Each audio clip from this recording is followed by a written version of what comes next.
All right, we're here with the Keep It Rolling podcast. This is our first Friday podcast. I'm Kyle Perkins, and I'm here with Joey Deal. As usual. And Miguel Montelegues. Oh, close. It was close. All right, it was all right. close. Let's hear it. Do you want to hear what it's I'd love to. So it's Miguel. This is honestly, I never say it right. So it's Miguel Matellanes. Matellanes. Oh. Say it like he said it. Miguel Matellanes. Yeah, that's good. That's pretty good. I'll take it. So is That's it? good. So it's We call him- Spanish. we call It's you- Spanish. We call From you Spain. Miggy, though. Migs. Everyone call it. And I've been called Migs since I was like a little kid. That's been my nickname, even around the family. Migs. Migs. Yeah. I love it. Yeah. I don't. for sure. Somehow Miggy always comes out Yes, of me. Whenever that was I think of natural. Miggy. I feel like that happened. Maybe it's because I'm a Joey. I don't know. Yeah, no, exactly. It was like where's the E, right? A Y at the end, a Bobby, a Jimmy. So Miggy, I love a good Y. Sooner or later, like Kylie. Right, yeah. Kylie. Yeah, it's already got a Y in there. So Yeah. it's good. Kyle's good. good. Yeah. Kyle's good. You He's got can't a add Y another already. one. Yeah. Nice, Miggy. Love Awesome. it. Well, So we had to just got- reschedule. Yeah, we remember? just got done with our Friday competition So class. this is a different vibe. Yeah. Yeah. And we did just get rolling. We did just get done rolling, so we are keeping it rolling. But yeah, we were rolling on the road last time. Miguel was going to do the road podcast with us, but he was driving. It was raining. It was like I was like, yeah, give me the mic and I should be able to do it. And then within like 30 minutes, I was like, yeah, I'm not going to be able to. I don't talk. think. I don't even think. Honestly, I don't think it would be safe. Yeah, it's not safe. It was at all. raining. Yeah, it was raining. Yeah, it was definitely not the safest plan. Do you know why I pulled you over? Yeah, for doing a podcast. I don't know if you'd get a ticket for that, but Officer, what do you think of the podcast? Why are you arrested? Yeah. I really wanted to stop for like lunch and do it. Like, Yeah. I wanted to sit down Yeah, because yeah. it is better to like it would. I wouldn't have enjoyed.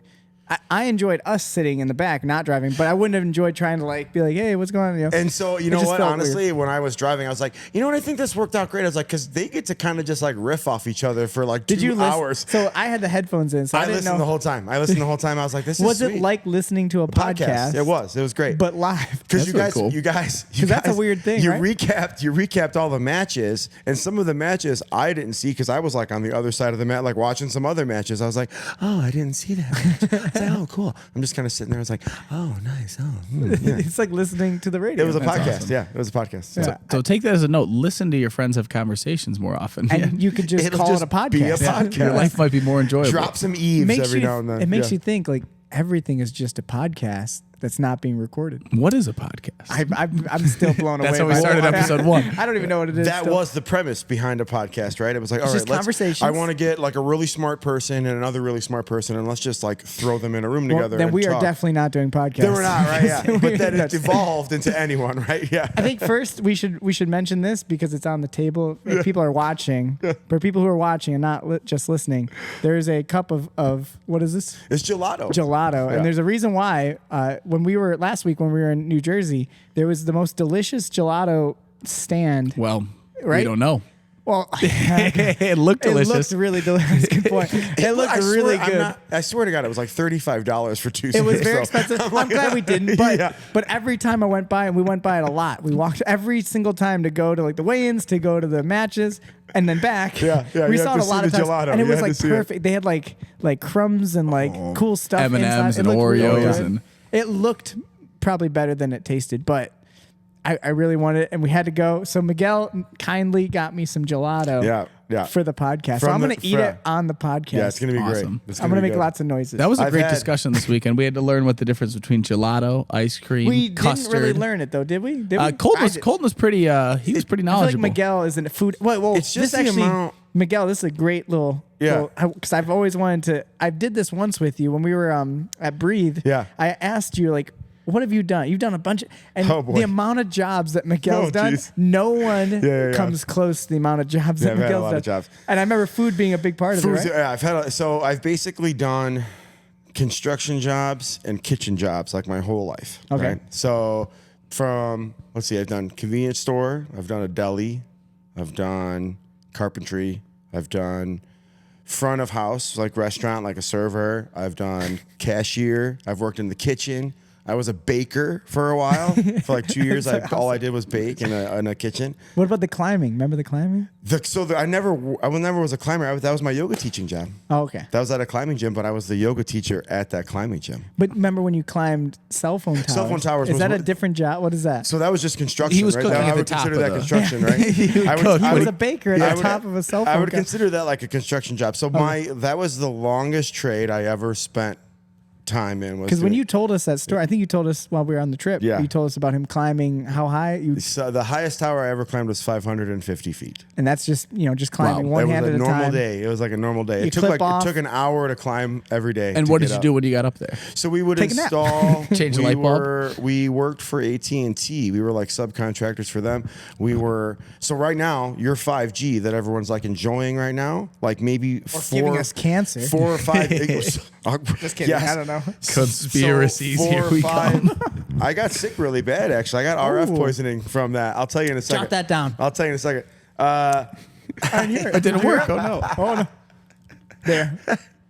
No, this one. Hold on, guys. There we go. I did. Wait, I'll is come it back this? to that. One more time. Hold on. Wait, you got what? we- I got really messed it sick up. one time from RF poisoning on the tower. Wait, no, it's a bad one. Isn't there a bad one? I was confirming the conspiracy, so it was a positive for me. So we'll bring it over. So climbing cell phone. No, I'm going to bring it all around. So what I did was for people who don't know how cell phone towers work, right? There is an antenna and there's a radio. The radio creates the signal. The antenna pumps it out. Okay. So like right now, like our phones are working right now because antennas are pumping out like this RF signal.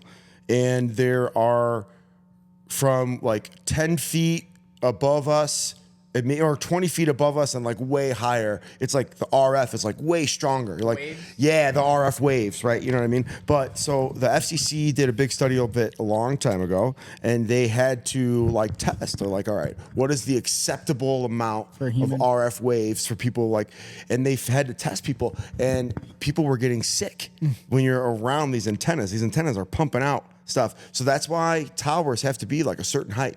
Interesting. Yeah, I would There never are have thought about that. there are all I just cell- think internet works. I all don't know cell how. phone towers have to be like at least like 90 feet high because of the way the antennas. What kind of sick are you saying? Like, So, stomach? It's hard to describe. It was called RF burns, is what like all the cell phone guys call So it. you have right? radiation burns, right? It's radiation. It really. So what it does, it's like, Yeah. it's like melting your insides. It's basically like turning your insides to like liquid, but in a very slow. It's like baking you. It's like a crock pot. So what you got to think is It the basically turns your body into a crock pot. You know what I'm saying? radiation particles are so small that they can get into your body, and out, but and then they're they have just- really trouble getting out, Exactly. and then they just they're around heating your you up. body. They're heating you I up. watched Chernobyl, and then I read a lot of Wikipedia. So what happened was one day, me and a crew were coming to help another crew on a big tower, and they were like, "Look, we have to get everything built all today." And I was like, "All right, cool." Me and two guys, we climbed up. We're helping these dudes. I radio down and I say, "Hey, make sure the foreman has everything turned off." Turn the entire site off, and you have to make like some calls. You have to like call like the local town and like let them know like, "Hey, service is going down." It's a big deal when you shut down a cell phone tower. It's not like a quick thing. Okay. Hey, tower's off. Cool. We were on this tower for like 8 hours. We're just working all day. It was summertime, so it's a long, super long day. There were points when I was like straddling these antennas, like all day long. And like right around the end of the day, like all of us were like, "Man, I have such a freaking headache, dude. I need some water." And then someone else said that, and someone else said that. And then another dude was like, Started dawning "Dude, on did you? he turn the tower off?" He yells down. He goes, "Dude, did you turn the tower off? Did you turn the tower off? Our batteries are dead." He yells down. He yells up. He goes, "Everyone come down now." Oh, my God. Everyone come down now. Me and like 6 guys were like getting cooked. The tower had been on all day long. Dude. Wow, All That's day long. terrifying. It was terrifying. That's crazy. So we get down before, dude, climbing down, all of us started feeling sick. super weak and Yeah, all of us started feeling sick. One guy threw up as soon as he got down off the tower. We drove home. It was like a Friday night. We get there, or Thursday night, Friday morning. I was like, "Hey, I can't come in." They're like, "How do you feel?" This and that. They sent me to the hospital, and they were like, "Yeah, you have RF burns." Wow. Yeah, so I had to like. Is there lasting effect? Well, there wasn't. They told me I got tested. I had to like drink this drink. Really? Yeah, I had to like drink this it's like a drink that's like glows. Okay. Right? And then they had to like watch it go through me. They do like a And then they take a CAT scan of all the stuff, and they had to make sure that like all my body parts were still good, that like my insides didn't melt. well, you're okay with this. Yeah, but because it was crazy. good news is You're not okay. There's not much we can do about that. No one got like there was no like everlasting damage, obviously, but like I was sick, kind of freaks you out. I was sick. I don't want to And, scare like, the listeners, but I felt like I mean, I live under some power lines. Yeah. My teeth hurt really bad, and you could Freaky, taste like dude. battery acid. It tastes like battery acid in your mouth. was that when you quit the job? No, I still worked for like another 2 years after that. I was still there for like another 2 years. I think that would have been my last day. Yeah. No, there was a guy that slipped and fell. His harness caught him and everything. But when I saw man. that guy slip and fall, That was the moment That might you're have been like, that was my last winter. Let's for go sure. back to yoga. Yeah, that was my last winter. Wow. But to bring it back, so he's an expert in culinary arts as Yep. well. So I mean, what I love about the fact that you've worked so many jobs is, I think Kyle, you too. Maybe you've done a few more jobs, but I haven't worked a lot a Yeah, I've done a little bit, but not a ton. I mean, Like I was in architectural sheet metal, Okay. and then I fought. Okay. That's my range, and I believe like you're a well-rounded person because of your many your many different jobs. For sure. Legitimately, like when I see me and him went camping once, and number one, you're a great camper. I don't know it. if that was a One of job, my but you're a favorite really things. good camper. Yeah, I love it. But like, I saw him cut up like cut a sweet potato, and I was like, that's not how a normal person cuts this. That's like a professional. He like cut it up. Dice that baby up. And I was like, Oh, you sweet potato tacos. That's right. do you remember that? Yeah, that's right. It was the most. I honestly just looked at it. I was so happy. I was like, this is so Every good. piece the same size. It was just yep. it was more about the efficiency. Yep. It wasn't about like how it looked. It was just boom, boom, boom, boom, Yeah. boom. It was really cool. Yeah. But Yeah, I it's just from think that's working in really a kitchen. special. It's Yeah. from working in a kitchen, man. And he knew, Yeah. so Miguel knew about the difference between gelato and. Can you tell us again, or was it All right, Colton? I don't so- remember. He's all like, right. it's more creamy. I don't know. There's some that I need can't some like more. be exact, but so ice cream is sugar and milk and cream. I think gelato is like there's like no milk. It's like just like heavy cream. Might have egg whites Heavy in it. cream. Or egg. Maybe there's egg, I think. I Yeah. think that's what it is. I think there's whites in it. egg and gelato or Someone something. can fact check us. Yeah. And then there's we some- need to know what a custard is.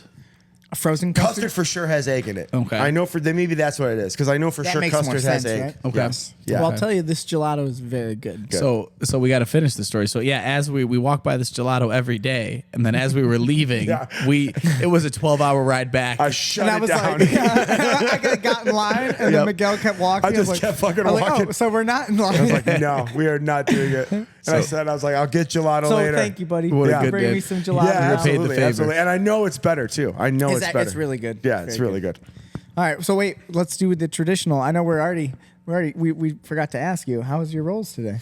Holy moly! This is gonna be a I tough one. trained with Big Josh from Current today. Oh man, Shout out Josh Linsendeby. such a great Josh. So when you Josh. roll with big guys, you know. so Miguel, you're a big guy. For people who don't know I you, weigh 210 right now, so 205. and to me, that's a big for guy. sure, for sure. But you got to experience, and you've done this before. Yes. You wrote, but you got to tonight. You got to experience being the small guy. the real small guy. I don't think I've ever What had do you a guy. think Josh weighs? I mean, you and me are bad at Justin Wade. I mean, really Josh, bad. Josh maybe 250. At You know, least, Josh is, I would say if me rolling with him and being Yeah, what do you I feel? used to be a big guy, he's got to be like a good 250, but like Or plus? or plus, Yeah. right? And- but and he he's moves tall. good, It's 'cause though. He he's moves good, tall, good too. wrestler, really Yes. great guy. So if you didn't know, Josh actually wrestled in high school. I was gonna with ask Curtis about that. Blades, Curtis who fought in the Blades. UFC. So Curtis was the heavyweight. So Josh had to always cut weight to go down because You're Curtis- kidding me. Yeah, oh so- my gosh. Yeah, I could tell he wrestled. I can tell he wrestled. He's got good grappling knowledge for sure. So in our comp classes yeah. are different than Sunday open mats. So for those who are following the storylines of our podcast, generally we do this on a Sunday, which is right and after you go our over open the mat. rolls. Gotcha. And yeah, it's just yeah. rolling, yeah. So we'll be like, hey, how's your rolls? And you roll with a bunch of people. But comp class, very different environment. Yeah. Yes. We did do some like variation stuff. We do hit like Which different was hand fun. fight. That was Enjoy kind of fun, switching it up. Yeah, yeah.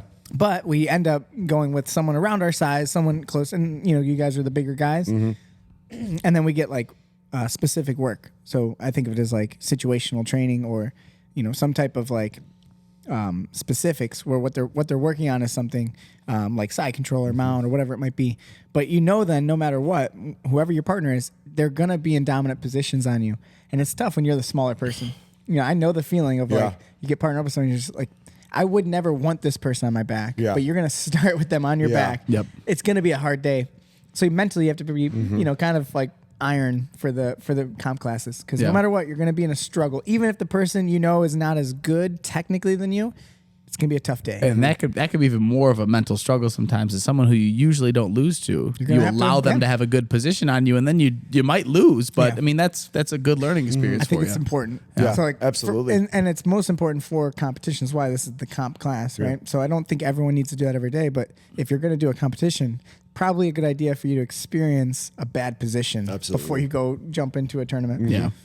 So it was good, but it was tough, huh? Yes, very tough. He is extremely fast for being such a big dude. And I mean, I consider myself like a pretty quick guy for also being a bigger dude.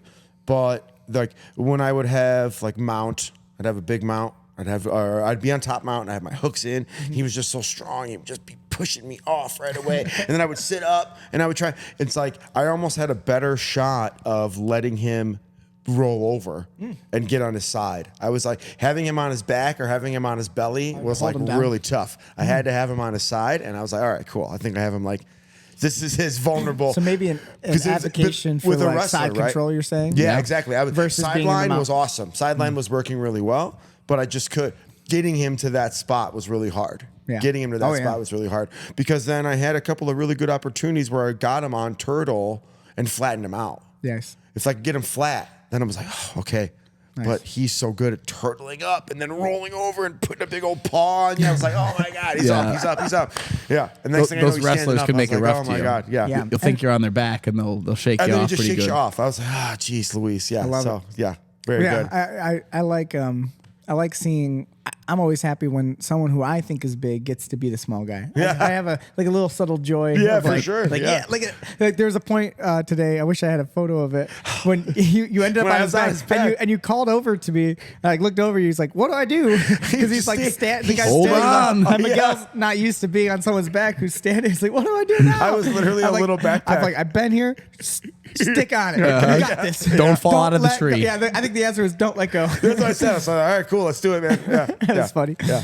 Yeah, great job, man. Well, Yeah. so should we go back to the week of like? I know we already recapped it for you, Mm-hmm. but do you think we should start there with or we go origin story? What do you think? Yeah, I think we should. I think we've already Some started a competition little stuff? bit with the origin story. So let's maybe just continue on that path. So you had some culinary jobs, Yes. and then it seems like you did those No first. jujitsu. Yes. No, I didn't find any sort of like martial art, right?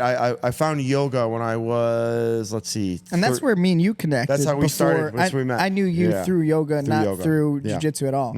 Yeah, I started practicing yoga when I was 29 years old at what's it called? Tri-Balance Yoga in Schaumburg. And that's actually, within a couple of months, they were like, oh, do you know this guy, Joey Deal? For some reason, when someone has a lot of tattoos, they automatically assume They that assume we anyone know else each with a lot of other. tattoos And we like, do yoga. oh, you must You be must have friends. got 'em in the You're same a guy." place. Well, and a lot of males don't, surprisingly, a lot of males don't do yoga. Now it's, I guess, a Especially little. teaching, too. Exactly, right? And it was a weird thing. I right away was being told like, oh, you should meet this guy, Joey Deal. You guys, and I was like, I don't even know who this guy is. I was like, but I started practicing yoga at 29. I started teaching yoga like 3 years into practicing yoga. I started teaching yoga, so really fast. I would love to talk about that too. A lot, Right, of yeah. like why and Oh man, that's we got a lot yeah. of questions. We're gonna go over the questions too. But Cool, we can do that. The majority of the questions were all about your sweet. yoga. And Sweet, yeah. So once teaching yoga, I started teaching yoga, and once I started teaching yoga, it was funny. I would skirt around like martial arts. It was so cool. Like teaching next to Tri-Balance Yoga, right next to Tri-Balance Yoga is LCCT. Okay. Jiu-Jitsu. That was my first experience of jiu-jitsu, just seeing guys in a gi like walking outside. I was like, oh, one of those guys. what are these weirdos? Yeah, no. I mean, I knew what jiu-jitsu was just because of like, being into like Eastern religion and samurais and stuff like that. Like I've always heard, I knew what jiu-jitsu was. I was like, oh, that's what samurais, that was the martial art that By the way, samurais I'm did. sharing some of this gelato with Kyle Let me check this out. in case you aren't watching. So yeah, You're gonna like it. Yeah, it's delicious. Yeah. I would always skirt Very the good, very good. Wait, martial can you arts do it? world. Hold on. Sorry, Miguel. Yeah. Give me a 1 out of 5 for our friend Rich. Give me a ranking or a scale. One bite, everyone knows the rules. 1 bite only. Just like Portnoy, right? We did this. But if I gotta go Rich's scale, 1 out of 5, 1 out of 5. I'm gonna go 4.3. Yeah. That's good That's gelato. really good. That's good I'm gelato. telling you, it's good. I've never heard of a high score like that from you. That's great. Hey, All right, sorry. So no, it's fine. gelato distraction. What? So basically, just teaching yoga literally led me to when I started teaching here at Endorphin Effect. I remember Where we're located right where we're now. located here. It's like our connected gym, right? Yeah. I just remember one day teaching yoga on a Saturday. I subbed a class, and I remember hearing like a bunch of tussling and like people hitting the walls and like laughing and stuff. And I was like, "What is going on in there? Sounds like fun." I poked my head in there. And it was gi practice for the old gym that used to be here. There used to be SBG. SBG was here before RMMA. Which is a straight blast gym for those who don't know. Yes, It's, no. There's a bunch of them. Big bunch of chain. schools. I Yeah, not, it's a I chain. had, and that's what's funny is I had no clue. I'd never So heard this of was SBG Illinois, Illinois. or Elgin, I believe. Sure, It was sure. SPG Bartlett. Yes. Yeah, something Bartlett like at the that. time. Yeah. And so I saw them practicing and training, and I was like, dude, I kind of poked my head in, and it was like right out of like the Fight Club scene. I was like, can I be next? I was like, this looks so fun. And I met Paul, the coach, met Rocco. Nice. Rocco was there that day. Which we love Rocco. by the Rocco, way. yeah, Rocco. Rock One will of be a the- yeah. future guest for At sure. some, For at some sure. point, Yeah. we'll see. Yeah. Maybe not. And then, and Love so you, Rocco. within a very short time, I was like, I started training jiu-jitsu within like a week. Really? I was like, I want to try Wait, this. hold on. Yeah. Pause for a second. So you said this looks like fun, but what was this that looked like so much fun? So they were in the gi. Like the way they were like. It was like, grappling. It just they were grappling in the gi. To you, because you I looked poked at my it- head in there, and it was like live rounds in the gi at the end of class. So was it the live rounds Absolutely, it was- that made you say, I want to do that? Absolutely, it was live rounds. I saw them choking each other, sweeping. But like nothing you're saying from an outside, Yeah. we understand. But nothing you said sounds that appealing. To I know, it. it's so wild, So you're right? saying like you like people sweating and choking. Something about like seeing people grappling in the gi just seemed So like the gi was a big part it of it. was. Wow. Yeah, it was the gi. Can you explain why? Maybe I don't know. I think it is because of my like Martial arts, not necessarily martial arts. Like I don't have a martial arts background, but I've always loved like Eastern religion, Eastern culture, movies, kung fu flicks. Loved samurai movies. Loved samurai stuff. So it's like, Certainly, I believe the gi does have that appeal. and it did. It had that right away. I was like, oh, look at like Those are real ninjas. Yeah, it's like those Yeah. guys are in gis and they're grabbing each other and they're rolling around and they're sweeping each other. You know, It is interesting, and there's a Yeah. tradition to it. So Yeah. I think yourself, just like with yoga, I'm sure you've drawn yourself to a traditional, It was. kind of Absolutely. background of Yeah. something. Yeah. It does draw you in a little bit. Yes. Interesting. Yeah. So you see these people. It was. Within a week. You're already training. I yourself? was. I bought a gi. I had a belt. I was like, I just in wore it. it around my house. I was did. ready. I knew how to tie my belt already, and like, and of course, within like 3 weeks, I already know like the history of Brazilian Jiu-Jitsu. I'm already ordering books. I'm like reading stuff online. I like just dove right into it. Like I just was. I love that. Subdued. You know, I fell right into But it. more importantly, Yeah. is you stuck with it. Yeah. So like a lot of people do what you do. They do. I've known a lot of people who Yes. don't stick with it. Yeah. Sometimes the what do you call it? Like The like gung- overexcitement is too much. being Yeah. gung ho. Yes. Like that expression of someone who's like, oh, I'm all in. Yeah. Usually they don't last. It very- fizzles out. It does fizzle out. Yes. I don't know if it's fizzling out or if they get hurt or Sure. whatever it might be. There's a couple different Which reasons. is, but- you know, and it's funny you mentioned that. I'm glad you mentioned that because, you know, I only trained with SBG barely. I don't even think it was a full Maybe a year? Maybe a year, you know, and You were- then I would say you're probably training like a year before I met you. and then there was COVID, right? So there was Yeah. like a 2 years of just like not really training, kind of training. You know what I'm saying? So, but training at SBG, I'll tell you right now, I loved that gym. But if I would have been training there, I probably would have gotten injured. Who knows if I would have Yeah. even gotten a blue belt? Okay. you know? Yeah, and this is we are very determined not to talk bad about people. Of in course. schools. I don't wanna, And, yeah, it's yeah, just yeah, a goal, yeah, yeah. a goal of mine in general. But I will always. Except for that one. It was just like but the but we style, call it right? keeping it real. Yeah. Keeping it real. Keeping it real. It's the way, and this is not an SBG problem. It's a general jiu-jitsu problem. Absolutely. Yes. Of the way that Yes.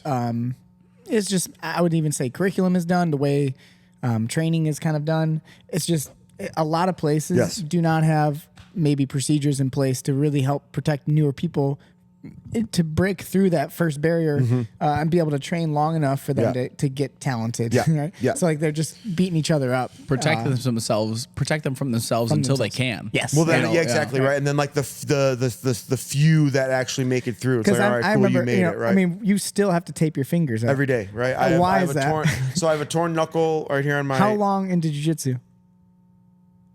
Pretty early. Yeah, early. I mean, it was before I met you. Yeah, You- super early. Super That early. first for day. Sure. The first day. Super early. But it like was that, during you know, just- COVID. It was yeah. during COVID. So Okay. after the first year. After the first year.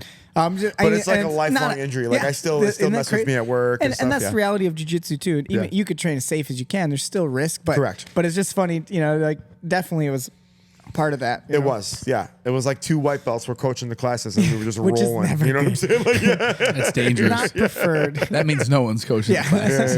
Yeah. But yeah, so you start jiu-jitsu, you got the gi, you love it. Now competing, you had competitions before you were with our team, Correct. like Yes. 2 or 3 or 5. I remember you telling think me it at was one like point. 4. I think it was 4. So I started training jiu-jitsu in August of 2019. And then October of 2019 was my first competition. Wow. What made you want to compete? I competed in high school and college. I was a swimmer in high school. I wanted and to bring played, that up, too. And played water polo in college and high school. So it's like Water cool. polo, Kyle. Do you I know anything loved- about water polo? I don't know. I almost know nothing about water I loved polo. playing. Is that I the one just with the loved horses in the competition. water? Oh man, those horses can swim. They're good swimmers. I just like it's weird to say. I like the nerves, right? I like the butterflies. You do, huh? I do like that. It's like I like that feeling. I like being able to.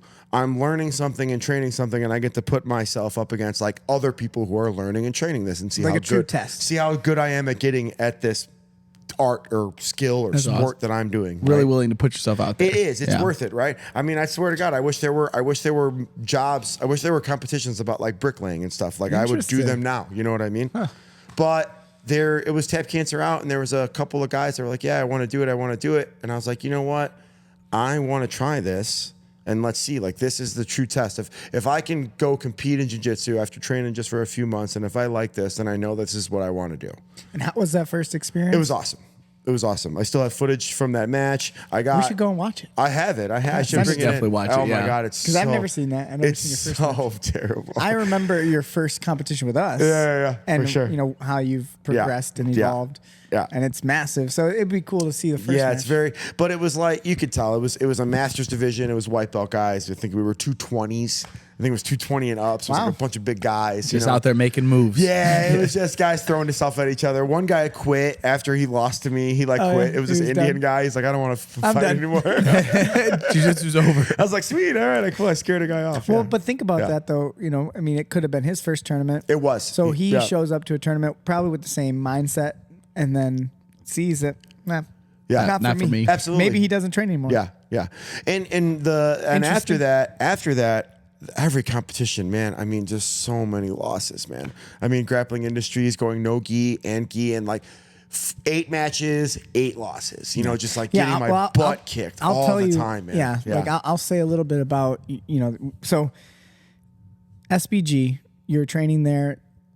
It's a long story. Maybe we can talk about it more in another time about how I ended up in this scenario. Yeah, that I have. it It's is a long such a story. long, it's a weird, crazy, weird long story, right? Yeah. But at the end of the day, I ended up owning a school or starting a school in the location where Miguel used to train. So it was a seamless transition. Yeah. You were in. I never left the building. You were my technically my first student. Yeah. You're in that first class of, Yeah, of yeah. students. So you've been with us since the moment we opened the school, and you did your first tournament with us. And I could feel that you were passionate. I knew you liked jiu-jitsu. You never know how competing is going to go for people though, or like whether they actually enjoy competing or not competing. What everyone's different. Very different. But when you competed your first match or your first tournament, I remember being like, man, this is, I tell you like it, but I don't know if competing is going to be for him. Sure. I really felt that way because I could feel so much nervous energy. Absolutely. And like at the end of the day, competing it's not a fight, but it's a fight in the sense of like mental, like there's very different, it's very different. I fought MMA. It's very different to go grapple, just the reality of it. But if you're a competitor, it's not much different than like for me personally, playing like video games, I'm a competitive person, so I have that in me. I know Kyle's like that with You're super sports. Like, passionate, yeah. I'm just like I'm Exactly. competitive. It's something you're compassionate about. It's like, well, I want to kind of win. Yeah, I want to win, dude. You know, I'm a competitive guy. Like, there's so much more to that psychology of like how to handle being competitive. But I know like you had some struggles with competing. I remember that. I remember that looking matches, at where like you kind of gave up little moments of like, nah. And everyone's different. I don't know how people react, but I can say without a doubt, and I didn't know this at the time, but I can say now, is that it was a good thing for you. Yeah. You figured a lot of stuff out every time I saw you, but it was just interesting to me because I'm sure, just like you said with that one, you said Indian guy. Yeah. Yeah. He had that experience and he's probably not training anymore. Yeah, probably We not. could be wrong, but he's probably not training anymore. Not able to push through. Yeah. And then you had the same experience. And for some reason, I never was like, Miguel, sit this one out. Or, of course. Or Miguel, you got to do this again. Yeah. You came back and said, when's the next one? When's the next one? Even when you had these really hard matches and matches that mentally pushed you into places. And we can talk more about that. Would be fun. But it's cool that you made a choice like, oh, let's do it again. And every time it's gotten better. And I will say, without a doubt, you've gotten to a level now that you're a high level blue belt. Yeah. Right, like Tough. competitive blue belt, not just a journey. Like someone who's just what do you call it, hobbyist blue belt. You're a legit competitive blue belt. When that was just from persistence. Yeah, you're going to be a It's tough pretty match fun- for it's pretty anybody fun. at your level. Anyone for at blue sure. belt at his level. Well, so and that's exactly why I do it, because it's like I know that the matches are tough, and I know that there are times it's like, why did I even sign up for this, man? Why do I do this to myself? I'm so terrified right now, like my butter. But then it's like, you shake the guy's hand and the match starts and it's like, oh my God, this is what I want. This is exactly what I wanted. This is exactly what I wanted. I get to put all of my jiu-jitsu against this guy and get after it. You know what I mean? Yeah. Well, I applaud you for not giving up. Yeah. Thank you. I appreciate it. Yeah. Well, and I don't even think you wouldn't even need the applause from us because it's paid off for you. Yes. You've really started. You've become a legit good grappler. Yeah. And I feel that. Honestly, anyone can do it. That's the thing. Anyone can do it, but it does require some people. Like, wow, that guy is just he was wrestling his whole life, and now, like instantly he's been winning everything. There's some people with that storyline. Yeah. Then there's people like, okay, my first 4 tournaments didn't go great. 5th one, I started. I had a little bit of success, but it's still struggle. And then now, how many tournaments do you think you've done? I'm getting close to 20 probably now with all the amazing. ADCCs. Yeah. That's huge, man. Yeah, for sure. And I'll say he's now doing the hardest tournaments there are. Yep. And he's having good success and having fun. And I'm super proud of you as your coach to see you from day one with me, right? Day one of you competing, which, just being honest, it's not me being mean. It's just, it was like, oh, poor Miguel. Like, oh, fuck, I Miguel. feel it too. And yeah. you get, it's fun for us to talk about. Absolutely. Yeah. No. And you hear that and you're like, dude, I don't take it as like, oh, they're I hope it's not pitying me. just, No, it's but not. like, It's like, because it's, believe me, I would look at that now and be like, holy moly. Poor guy. Yeah. Jeez, look at that guy. He's suffering. Like, dude, maybe you don't compete anymore. But you always, and you were upset, but the next day you'd always be right back at the gym and be like, yep, when's the next one? When are we going to sign up for this? Yeah. So that takes a special person. With the amount you care, you should be a little upset when you lose, Exactly. but That's what I'm saying not about world crashing down upset. That's the balance, right? I mean, the only upset that really is unacceptable is the one that makes you quit. Yep. Yeah. And that's, I think a lot of people have that very, like, it's a low ceiling. It's right there below the surface. Yeah, they get taken down once and they're like, I'm not doing this. Yep. It's like you have to really push that, because at the end of the day, nothing's going to make me quit. I'll lose. I definitely know we've lost over the weekend. But I'm not. right back to training on Monday. All I did was I get more motivated. And if you can somehow consistently push yourself in that direction where a loss makes you want to get better. Yeah.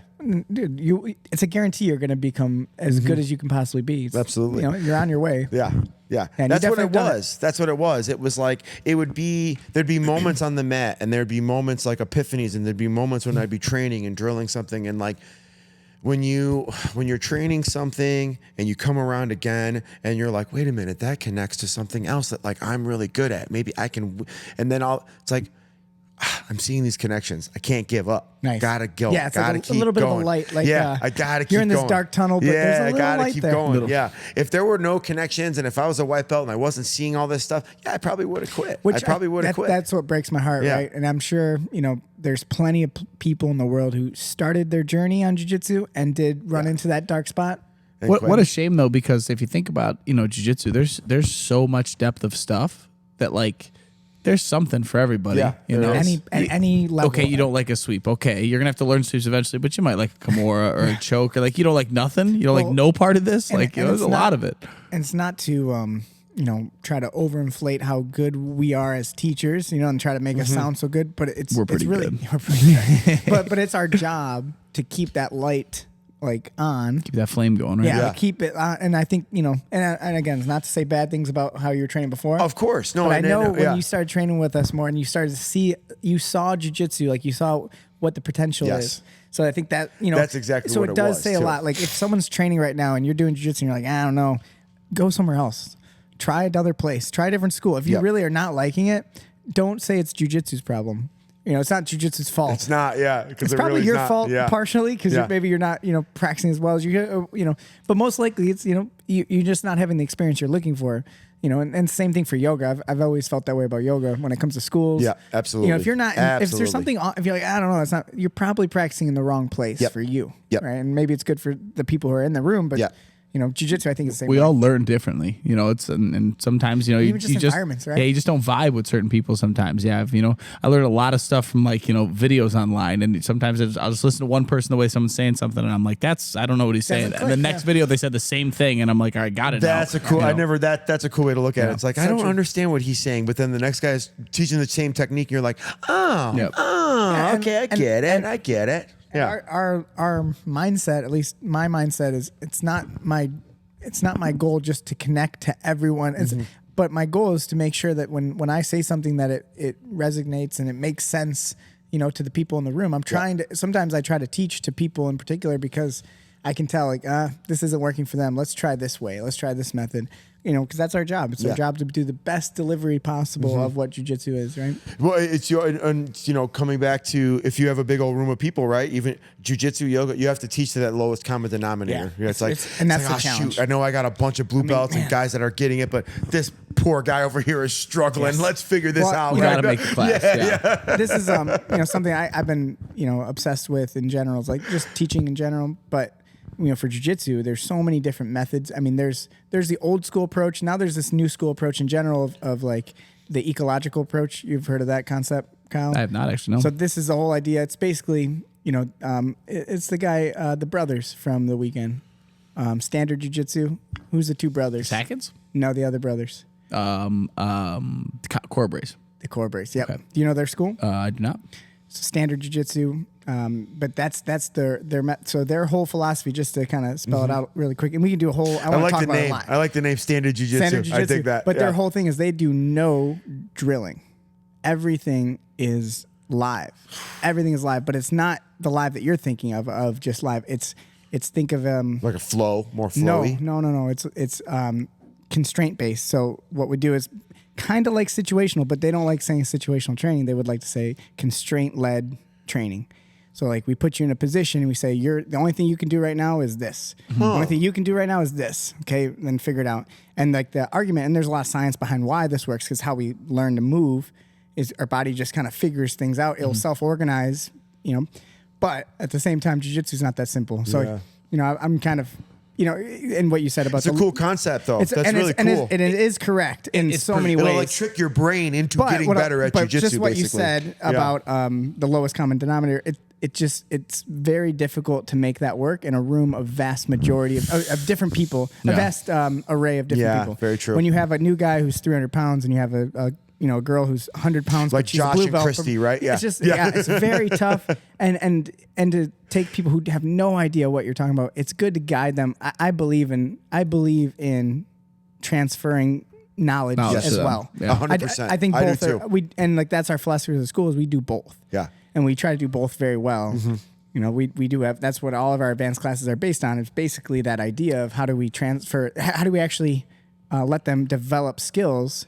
But then our curriculum is us transferring knowledge based on experience and based on just facts of like we can look at evidence and say this works based on the 1,000 times that I've run into this problem. I know that this is a good way to do this. And then when you teach too, being a good instructor, being an advanced instructor is finding the point where like you can teach the advanced concepts to everybody. Absolutely. You know, that goes back to 100%. that Yes. like I think it was like an Einstein quote of like you but really the don't know it argument- unless you can't teach it to someone who's not very That's skilled exactly at how it. you know And you're that's- good at teaching it, right? Because you Yeah. can teach it to the layman, right? Yeah. To the And person who doesn't know it. That's exactly true. But the argument for like the new school approach is that that's a waste of time. Is to teach them stuff because they need. It's a waste of time to dumb it down. No, it's a waste of time to even teach them anything. Oh, gotcha. Is instead give them an idea, give them a constraint, A concept.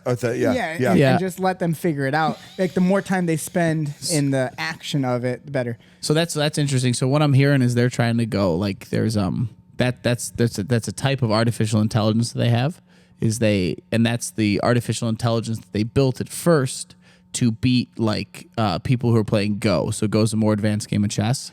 But what they found out very quickly, they would just have the game play itself, and they wouldn't even tell the game what the rules were. It would just figure out the rules through playing millions of games against itself.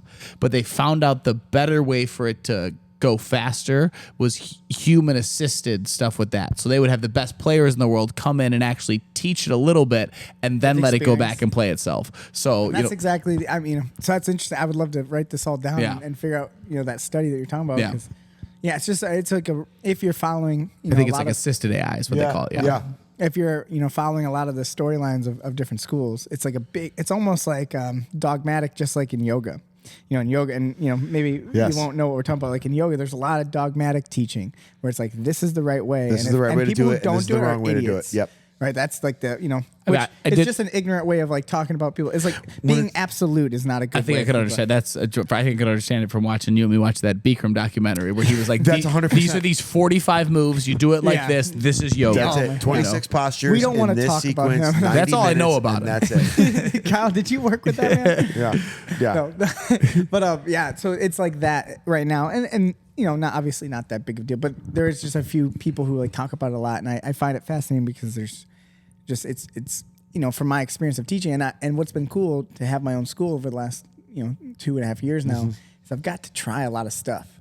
I've gotten the freedom to try some stuff and seeing what works and what doesn't work, and depending on who you're teaching too, Yeah. like kids respond really well to just playing some games. Yeah. Because it's what it is. It's like gamifying stuff. Yep. So like if we were to take a position with adults, I think it's still valuable, but you still have to guide them more like the assisted AI thing Yeah. you're saying. Yeah. They need a little bit more like help. Like not even help, but like a little bit of guidance, more guidance than. Especially if they just never done it before. I mean, if Yeah. you just put someone in a position and say They're like, not just going to organize perfectly. yeah, Yeah. it's just And too I've tried, much. I've seen this. I've seen the chaos of like a brand new guy with another brand new guy. And like, you're like, all right, you guys are just going to be here. And I want you just to play guard a little bit. Like, what's guard? I was like, so, okay, now you got to be very specific with your words and explain the game really well, which is great. But still, there's still a vocabulary that maybe they don't They don't understand. get it. Yep. Yeah. That's fun. If one of the very first journal entries I have in my very first jiu-jitsu journal, the very first sentence of the very first paragraph is, "What is guard?" And like literally, I wrote it down, and I go back and look at it all the time, and it just makes me laugh because it's like within 3 Just a pages, word, right? within 3 pages, like I'm writing, like my vocabulary changed like in a day. Yep. Yeah. I mean, that's definitely part of what Yeah. we do as teachers, I Yeah. think, is just teach a language. Yeah.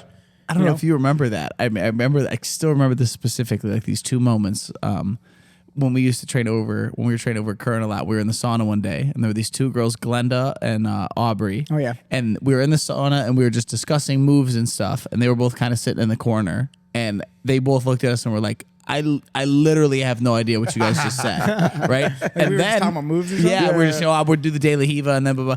And then maybe a month later, you and me were in the sauna, and we looked over at them, and they were having the same conversation like between themselves. We were Yeah. just like, see, it See, just it's takes a kids little bit. get of it. language. Yeah. I mean, Yeah. and it goes back to the idea with Miguel being so well-rounded. Like if you talk about culinary stuff, I don't know what the hell you're talking about. Sure. Right? Like like masonry. I don't know what you're talking about. It's like it just. I think it's okay for people to not understand it at first Yes. and still be in the room and figure stuff out through it. And that's part of that. Like that's the approach is let them figure it out as they come through the mats. But our job is to help them understand it more instead of just being like, figure it out, go scrap it out. Yeah. It's I don't know. It's interesting. I really think the more I get to teach, the more I start to learn how people learn. So it's like I'm learning as I'm teaching. Yes, This is really absolutely. cool. Yeah.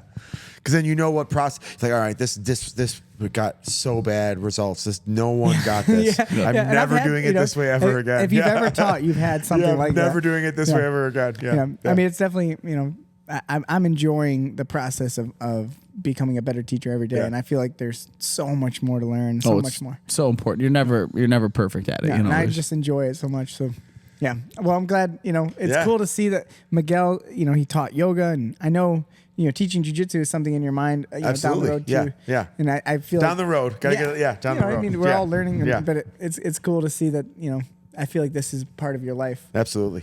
Absolutely. It's one of the many other jobs that you've had. Someday Yeah, you'll be teaching yeah. jiu-jitsu. You're a jiu-jitsu man it's like, now. and I've thought about it, and it's like, what is that one saying? It's like, it's better to be a warrior in a garden than a gardener in a war. Yeah. Right. So it's like, I finally now can like defend myself and train some jiu-jitsu. I train a little striking. It's like, cool. Now I'm like comfortable. That's it's like, awesome. I'm safe. I feel safe. if anyone gets out of line in the kitchen, Right, I know. Yeah, Up on the right? tower. Yeah. Well, it's like I remember reading that. I think it was in the Five Rings, or it was in one Yeah. of Musashi Singh's, and it's like, man, I don't train any kind of martial arts. It's like that's not. And this was a long time ago. Yeah. Yeah, it doesn't. He's got something in there of like, Yeah. right? He says something to the equate factor like, what kind of man are you if you don't? can't fight. Absolutely. Yeah. Well, I and did- there's yeah. another thing in I don't know if it was in like a Stoic thing or something. It was like all the Stoics, they grappled, they wrestled. It was like a Man, I just think it's like from the dawn of time. Yeah. All men. Yeah. All people who had to defend something. You don't go into defending something without practice. without some sort of practice. Absolutely. So that's what martial arts is, Yes. right? It's, And also it's to- practicing defending something. Yeah. How could you be I think it'd be very hard to be a weak stoic. Absolutely. You know, it's like not to be stoic, to be like calm under fire. It's like you kind of got to be a little only- tough yeah. to be Yes. able to deal with the fire a little Think bit. about the people who are most, I mean, and again, it's like anxiousness versus excitement is different. But like the people who are the most anxious are usually people who are least confident. Yes. Yeah. So like, the more you practice, the more confidence you get. Hopefully, Absolutely. Hopefully, and the excitement and the nerves will always be there. It's part of, battle and Yeah. and competing. But like it does calm down the more. Yeah. I'm very confident in myself. The more I've trained, the more confidence I have. I can handle things a lot better. And that's 100%. stoicism in itself. 100%. I don't know when it was. It was very recently. It might have been it was right before I was moving into my new place with my fiance at the time. We're now married. Congratulations on your marriage. Thank you. Congratulations, sir. I remember just like going to the grocery store and just like I was in like a pair of sweatpants and a t-shirt and like I probably looked like terrible. I was all sweaty from the gym. I like literally I didn't care about like how I looked. I didn't care about like anything else. I was super calm. Are I you was, telling me you're just like Kyle? No, but it was like, All day, every day. Many times in my life, I would have like, I can't go out in the store unless I like have like my hair looking nice and like I can't be. And now, ever since I started like grappling and like becoming more of just like, I think we just figure something out. Yeah, that's a funny thing you get just that said. grind. You're just kind of like, man, these superficial things just don't. Maybe that's why me and Kyle look like shit all the Yeah, time. I mean, superficial I just- things just don't bother me anymore to And the I'll point even where it's call like when I want to look nice, of course I'm gonna put on some nice clothes and like look And respectable, It's right? respectable. It's like, but dude, I don't care right now. I've I don't stopped. care. I used to care about that stuff It's so much. such a I'll be honest. superficial thing that like has no effect on my daily life. You know what It I was- mean? it was- and it was never ever dawned on me until like getting my butt kicked on a mat Like, for who like cares hours. what I Yeah. wear? Now it's like, who So it's- gives it's a funny crap here- what I I look wear like? sweatpants every yeah, day who now. cares what I look like, right? It's Oh funny my hearing you God. say that about like, oh yeah, I got to put something on respectable to go into the store. That's like literally something that's never crossed my mind. Like if I got like something covering my feet and something covering my body, I'm So- going in. You know? We're gonna need to. Speaking of last week, That was a great video, We're yeah. gonna need to post a video of Kyle. Oh man, I don't even know why. So I went into the hallway to take a phone call. So I was he had nothing on. I was literally just in my shorts. And then they came out into No the hallway to shoes. fill up their water bottles. And I was like, I'll go with you. And So I we're just- walking through the hotel. entire casino to the floor. casino. Yeah, just with me pretty much half naked And I on was my like, I phone. need to take a video of this. And we probably made it 300 yards to the casino before someone was like, you gotta put a shirt on. What are you doing out here? It's classic dog face. Yeah. We call Dog that face. dog face behavior. Yeah, you gotta be you, man. You gotta be you. Yeah. That is you. Don't let someone stop you from But now being we you. know why. I think Miguel But it's because there's a confidence. There's a confidence in like confident. Yeah, Confident. I'm just out there. There is like because I'll tell you right now, my entire life I was like a chubby kid, red-haired kid, freckles, right? Like I did not have confidence growing up. Did not have confidence even as an adult. Like you always are like fixing your shirt. You're always like looking around. I don't think I don't do any of that anymore. Well, Jiu-Jitsu has like changed the way I I love that. walk around in But I my would say daily we're life. still working on it, aren't we? Of course. Think about so Miguel. For those who don't know, you've lost how much weight? How much have you lost So in like general? total, let's see, like my heaviest ever was probably like just over 300 pounds. So almost 100 pounds. Yeah, or more 100 than pounds. 100 I'm like pounds. 205 Yeah, right now. at times you're 199. Sure. So, yeah, I've weighed under 200. so Yeah. you've lost over 100 pounds. Yeah. But I think Miguel still, and you've said this, I'm okay saying it. Oh, yeah. He said it to me. He still sometimes feels like he's It does. It's really strange. big guy. He yeah, feels I feel like he's like still- and I that's feel a like little I'm bit a 250 or something like And that. Yeah. which is just like a form of body dysmorphia. Sure. I think it's a hard thing to work out of. It you is. know? Yeah. It's tough. So like Yeah. he'll go, he bought a really cool ADCC shirt, and he's trying it on, and I'm looking at himself, and he's like, "I'm gonna go get a large," and we're like, "No, Miguel, dude. It's you. the medium looks fine." They're like, keep the medium. Yeah. And I told my wife that even. She was like, yeah, I tell you that all the time. Keep the medium. I'm like, all right, cool. I'll keep the But medium. it's funny how that works. Like we're kind of stuck in that. Yeah. And even like as a kid, if you had that like For sure.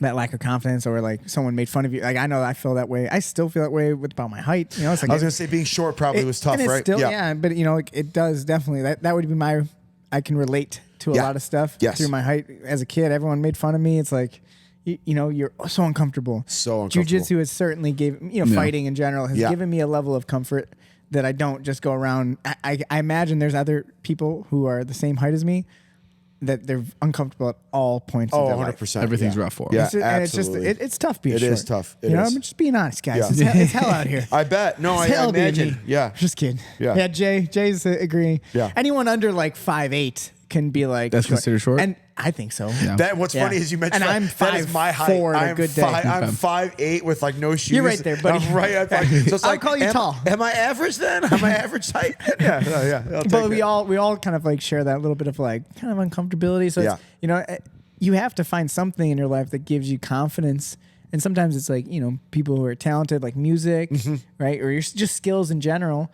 And us, this is our skill. Yeah. Me and you, Kyle, like this is what we do. Haven't you ever seen kind of that moment for you sometimes will see it for adults, but you'll really see that moment for kids where like a kid will come in for their first day and they'll like do sumo or something and they push a kid out of the square and like the smile and look they I get on love their it. face, Oh my God, it's I just love like, it. and you're like, It's- oh, okay. I would say I can't even think. It's very rare that I see the moment. It's more of a gradual thing. But Okay. but I've seen it countless amount of times of that kid who comes Like in. the who's confidence is just growing. very Yeah. gradual, like Yeah. over days and months, or over months. But like then there's a day where they walk in and they are like they're talking to other people more, and you can just tell they're more comfortable Yep. in their own skin. Yeah. And I know obviously jiu-jitsu is definitely a big part of that. And it's maybe not even the jiu-jitsu, or jiu-jitsu is a catalyst, but then now they're doing jiu-jitsu, they're talking to people more, they have friends, and now they're, when they're in school, they're being more social. And they found out that I have kind of a good sense of humor Yes, and I'm whatever it friendly might with be. these people, right? But, man, jiu-jitsu can certainly do that for kids. It has. It's It beautiful. has. That was Yes. something. I mean, you and me talked about. We used to have this this kid who trained. Oh, he was one of the most awesome kids. He told me he was quitting because he had to move on with his life and get a job. But we had this young man Yasil who used to train with us. Yasil. Yeah. So Yasil. Can we do a Yasil story? Yasil is the greatest. Can I hit a story real quick on Yasil? Yeah. So Yasil had autism. Well, can I tell him how? Yeah, please. how I Yeah. met So him? this is how Joey met Mr. Yasil. I met Yasil. I used to teach. I would go to my old middle school, AMS, Algonquin Middle School, and I would teach a self-defense cool. workshop. It's Yeah. like during their gym class, I would go in because I was friends with a gym teacher, and they would just like bring me in. So I would go teach it. And Yasil, so like all the kids were like normally lined up, like it's gym class, right? And then there was one kid who had an entourage of like helpers. So there's some trouble. He was basically getting like rolled in like Hannibal Lecter. That's the best way to describe it. You've always said it like that. And I can see the image. Like, I swear, and then they rolled him like, and he's like he's just got like something about it, he autistic. Yeah, right? he was just autistic. Yeah, he's and he was high functioning, Very but high like functioning. any would just have his He moments. was actually he was like really smart. Yep. Like a creepy smart. Yep. You remember a lot of shit. Yep. But he, so I did the workshop thing. I was, throwing my gym teacher around and showing some stuff, and that I don't know how I feel about that. I was like, so then I showed him some stuff. Like I did some stuff with him. He's like. And he shook my hand like a man. He's like, shook my hand. He's like, I'll be there. And I was like, I'll never see him again. But the next day he came into the gym. He came to, he's like, where's that gym at? And we gave him the information. How old is this kid? He was 13 at the time. 13? Okay, cool. All right. Yep. Sixth grade or seventh grade. Yep. And then he trained with us all through high school, on and off, coming back. But he came in, but he was, he was very awkward. So you got his blue belt, right? Well, No, he was a kid though, so I gave him a yellow white belt Gotcha. Okay, and stuff. he was a kid. But, All right, cool. but the big thing I would say is the reason I brought him up was I remember you and me saying one day we were talking about it is like Yusef might learn a little bit of jiu-jitsu, right? But while he was in class, he was learning too. He would go find himself a partner. Right. He would talk, and those were all things that he wanted to do. And like Yusef was learning to be a better person. Yeah. Us learning jiu-jitsu, what matters? Yeah. Us Yeah, learning yeah, jiu-jitsu, yeah, but he yeah. was learning to be a better person, which is like an amazing thing. The skills of like him just being able to talk to a person, he can take that with the rest of his life now. Yep. Yeah, and absolutely. not freak out when he had his bad moments. Yes. And we had our moments every once in a while, But he didn't have to have a huge entourage of Nope. people on the mat. I'm Nope. sure it probably felt good to him that Yes. there wasn't this like at school every day there's like for I can only assume what that must have felt like. This was another thing about him being very high functioning. I mean, he would say to me, they put me in classes with people like me, and he's like, and I don't like that. He's like, I want to be, in the normal class, and it's just like, yeah, it was. And he wanted to roll. He wanted to do everything that everyone else was doing in the classes, And that was honestly a weird thing for me. Not a weird thing. It was a surprising thing for me to notice that, like, I think a lot of people, I don't know, with stuff like him, that's something that people can't even think about it like that. What if the but way he they really were treating recognized him, it? You know, what if the way they were treating him was causing his anxiety almost? a or little bit. causing that The thing I would always I don't know. he would have his moments where he would freak Sure. out, Oh, and okay. so like He I definitely had some stuff. I remember him telling me one day, like, yeah, they put me in classes with these other kids, and I just want to be the normal class. So then I freak out, and I was like, you still just don't do that part. If you didn't do that part, stop right you could there. go to the Yeah. normal But class. rationalizing with him was very fun. Yes, it was very fun. Oh, he was He was a great. great kid. He shout out to the White Bangle. Yes, he so this- nicknamed himself the White Bangle. So this is the Love greatest. it. So we have a cop who trains with us. One more Yusef story. We have a cop who trains with us, Chris Jensen, very good guy. So Chris would always take Yusef to the side to partner with him and work with him. And he said one day Yusef goes, Chris, what would be your nickname if you fought? And Chris goes, I mean, I don't know, I've never thought about it. And he goes, why you bring that up? And he goes, well, Jeff's the big frog, so what would you be your nickname? He goes, I don't know. Yusef, what would be your nickname? Because Yusef's only Instantly. asking to tell you. He goes, I'd be the White Bangle Tiger. White Bengal He was Tiger. and then the other He greatest. had it locked and loaded. And then about like a month later, we're training, and there was and a every time I saw him, I was like, Bangle. there was a what's up? crazy rainstorm outside. And he just nods along. It was a crazy rainstorm outside, like it was rattling the gym. And he looks at me and goes, Kyle, a rainstorm like this makes a big cat like me crazy. He was hilarious, dude. Yeah, he was a funny good guy. shit. I like it. Shout out to Shout the out White Bangle. Yusef. The big cat. No, that's the wrong one. He's gone. Did he move away? He's gone. Yeah, he stopped coming to jiu-jitsu. Oh, I well, lost hopefully Yusef. he's listening to this. His dad was super kind. Yes. Really nice guy. Shout out Alejandro. Good Yeah, man. awesome guy. Great. Oh, man. We We'll got do more Yusef stories. stories We for got days. No, Yeah, they let's keep cut it coming there. back. No more. We got a lot of Yusef stories. Oh, man. Good Great dude. stories. But at the end of the day, that what we're talking about is how jiu-jitsu can definitely Yes. help people. Yes. That's a fun story it's really, really powerful stuff. Yep. And so your confidence, it's awesome. Yeah, to see just you. confidence in like a daily life for me it changed completely. Completely. Let me ask you this. So you just did this ADCC competition. Correct. Let me ask you about all, you went out there, you had the first match where the guy didn't show up. Mm-hmm. Yeah, the second match where you did very well but didn't come away with a win. But was it maybe one of the first times you competed and didn't come away with a win, but it felt very positive? Yes. So ADCC Chicago, the last match that I had, we had the whole team out. Very big event. I was so excited and so stoked. I had done so well at Phoenix. I brought home a second place, and I was like, cool, hometown. I'm going to frickin' take this home. I put so much on it that I basically defeated myself and had a very poor showing in Chicago. Okay. Well, hold on. Pause. Yeah. You didn't have a poor showing. I guess you're right. You I did a really great job against Correct. the best guy in the division. Yeah. You took him to overtime, but you had a panic. You had panic. I panic attacked. I basically defeated is it myself. okay to say that you had a panic attack? Yeah, 100%. Yeah. A 100% panic attack during the end of the match, I mean, you were doing great. Yeah. Your guard was phenomenal. You were 0-0. Yeah. Yeah. and you were dealing with a guy who he submitted everyone in the division. He smashed through everyone. Yeah. You know, just for perspective, because Yeah. it's important. We don't say you had a poor showing. A poor showing would you go out there and you get smashed. And by get somebody. smashed, yeah. You did Yeah. great. Yeah. But you had a panic attack, and I think that was more to do. This is why we're talking about all this stuff. Yeah. More to do about the mental side mental of things side. than the physical side of it. Yeah. So going into Jersey, my goal was like, look, win or lose. Like, I want to go out there and like have some fun on this mat.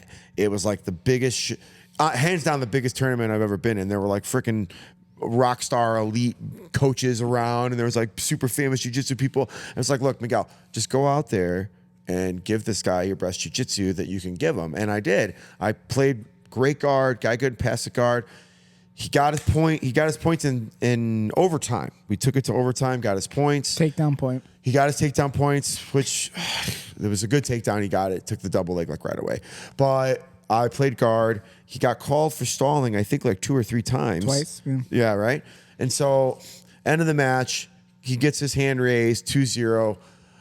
In my head, I was like, look, I was smiling and laughing. I had a good time. I feel like I won. I beat the little demon that I had to beat at Chicago. That was my goal, was to just go out and have some fun and like win a match mentally. Yeah. Yeah, I lost the match, whatever.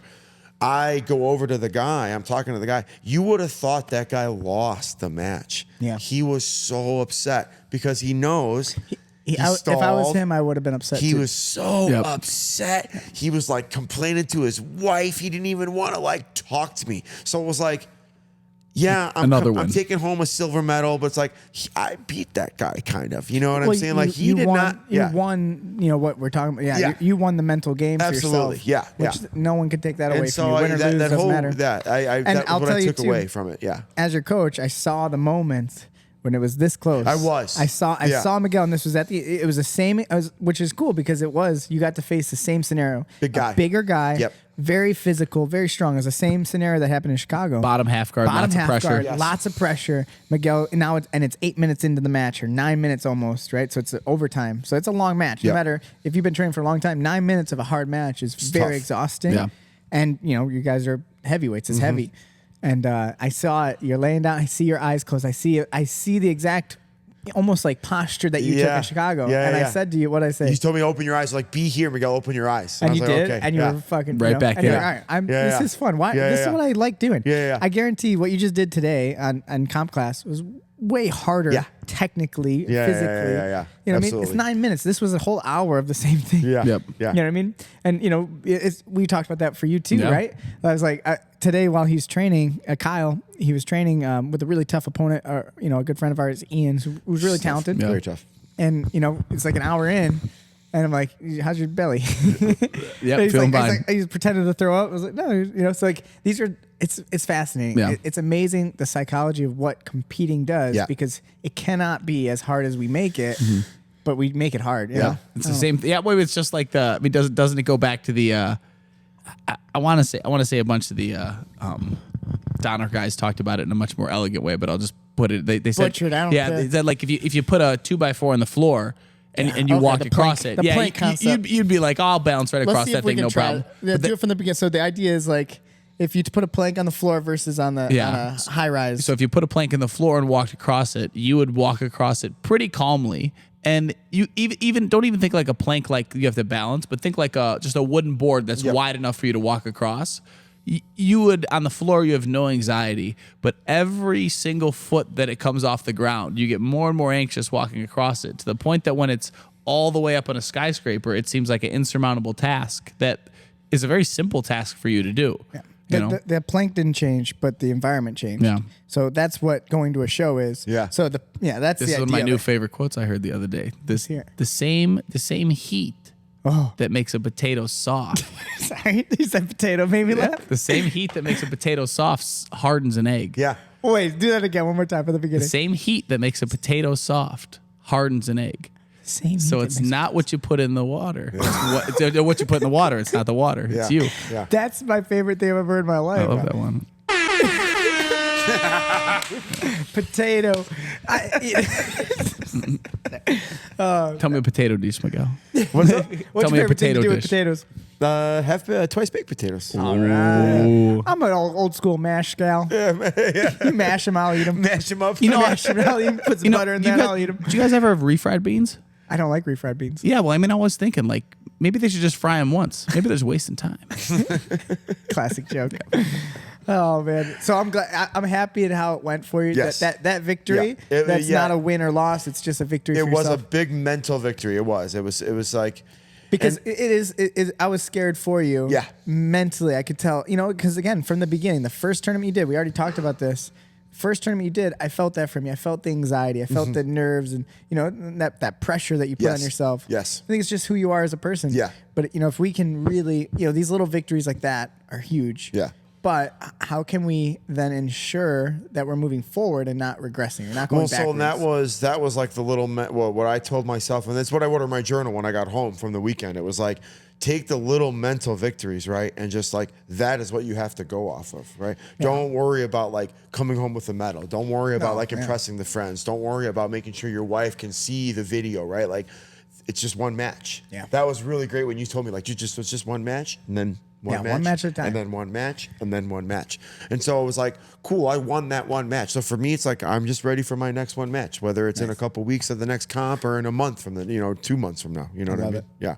Yeah, and I think it's definitely important for us to, we want to be able to mark make progress. Yeah. And always, not just jiu-jitsu, but like mental stuff and all of it. But we shouldn't be able to regress. Once you've hit that, nothing else can break. No amount of pressure that's the same is going to break. It has to be something more. Mm-hmm. And I want you to find that next thing that's going to make you feel like you're just close to breaking, and then we break through it. Well, it's like a Super Saiyan, right? Yeah, he knows all about Super Saiyan. Maybe. As soon as no matter if everything that the super is every loss makes a Super Saiyan stronger. Yep. Right. Do they eat potatoes? Super Saiyans? They eat everything. Saiyans love eating. They eat food. They eat so much food. The gods of the Dragon Ball Z world just travel. I don't know any. I haven't watched any Dragon Ball Z. He's told me about it for so long. I'll give you some man. good. The gods of the Dragon Ball Big Z fan? world, they just travel from planet to planet to find the newest foods. Really, seriously, yeah. So Dragon Ball Z is definitely something I need to watch. Right? It's a good. I've tried. So I went back to the first Dragon thing. Ball? I looked it up, to find the first thing, and I just couldn't do it. I tried. It's got the thing about Dragon Ball Z is you have to look past, I want to like it's it a so cheesy bad. it's a cheesy old anime, but the whole thing about it is Goku against insurmountable odds, even every time he loses, like comes training, back stronger and wins. So you know what I'm saying? And it's I'm all about into it. training. It's all about So there's a lot of the story videos it's better about than the this. actual enjoyment for me watching it. I tried, man. The big difference, and this was a big difference, not even Dragon Ball, which is the original as kids, but the big change that Dragon Ball Z made when they were adults, and no anime was like this before. Every anime, you would have a hero, and then a bad guy would come in an episode, and then at the end of the episode, they'd beat the bad guy. Mm-hmm. In Dragon Ball Z, there was literally 3 straight seasons of Frieza just killing them and all their friends. Continuity, and then finally he became the Super Saiyan and beat Frieza, and everyone Which was is it's fun build up. yes, this training and them. Yeah, they would always they'd have to run and train and find places. Yeah. I told you about another one that I like is Baki. Baki, yeah. Yes. I've been meaning to get into that. because it's all fighting, dude. It's all just and fighting. it's training. Yeah. And there's so many cool things. It's a weird show. Yeah. Weird show, but very good. Yeah. Okay. Yes. I think you would Very love cool. it. Yeah. There's a whole Reddit feed of is it possible to do these Baki workouts and Yeah. stuff? And it's some of it's Some it's crazy impossible. stuff. Yeah. It's impossible to do Yeah, that. it's so wacky. And he's in high school. We could do the One Punch Man workout. I do that. I do one What's that? punch man That's what workout. I'm you were trying to tell us this 100 weekend. You push-ups. told me this weekend. 100 push-ups, 100 sit-ups, and 100 squats. And you did this for how long? And I did it for 6 months straight. And now he kills everyone now with he's one one punch. he's been one punching everyone in the gym. There's a guy that used to work here, Jose. We just started doing it. I was like, let's just do the One Punch Man workout and see what happens. After a month, I was like, I'm sure by now losing everyone weight. has stopped listening because nerds. Yeah. What? Nerds. Yeah, I'm not a nerd. I don't listen to this. I don't watch. So any this of was stuff. this is a random one. I think you guys would.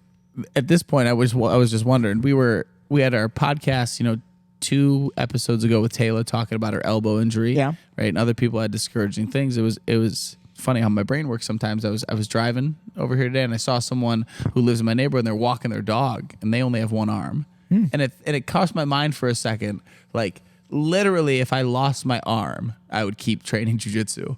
And it was like a funny thing of like the how embedded it is in my life now that like literally anything could happen to me and I would keep training jiu-jitsu. I mean, that's the only major tragedy in my life would be what would force me Take to jiu-jitsu lose away it. from me. Yeah. Right, well, Isn't we're- that- it You was- know, it was- everything else would just be an obstacle. It wouldn't be everything would, it would suck to lose my arm. Yeah. Don't get me wrong. Yes, but you would still- it wouldn't be the tragedy would be, could I not train? Yeah.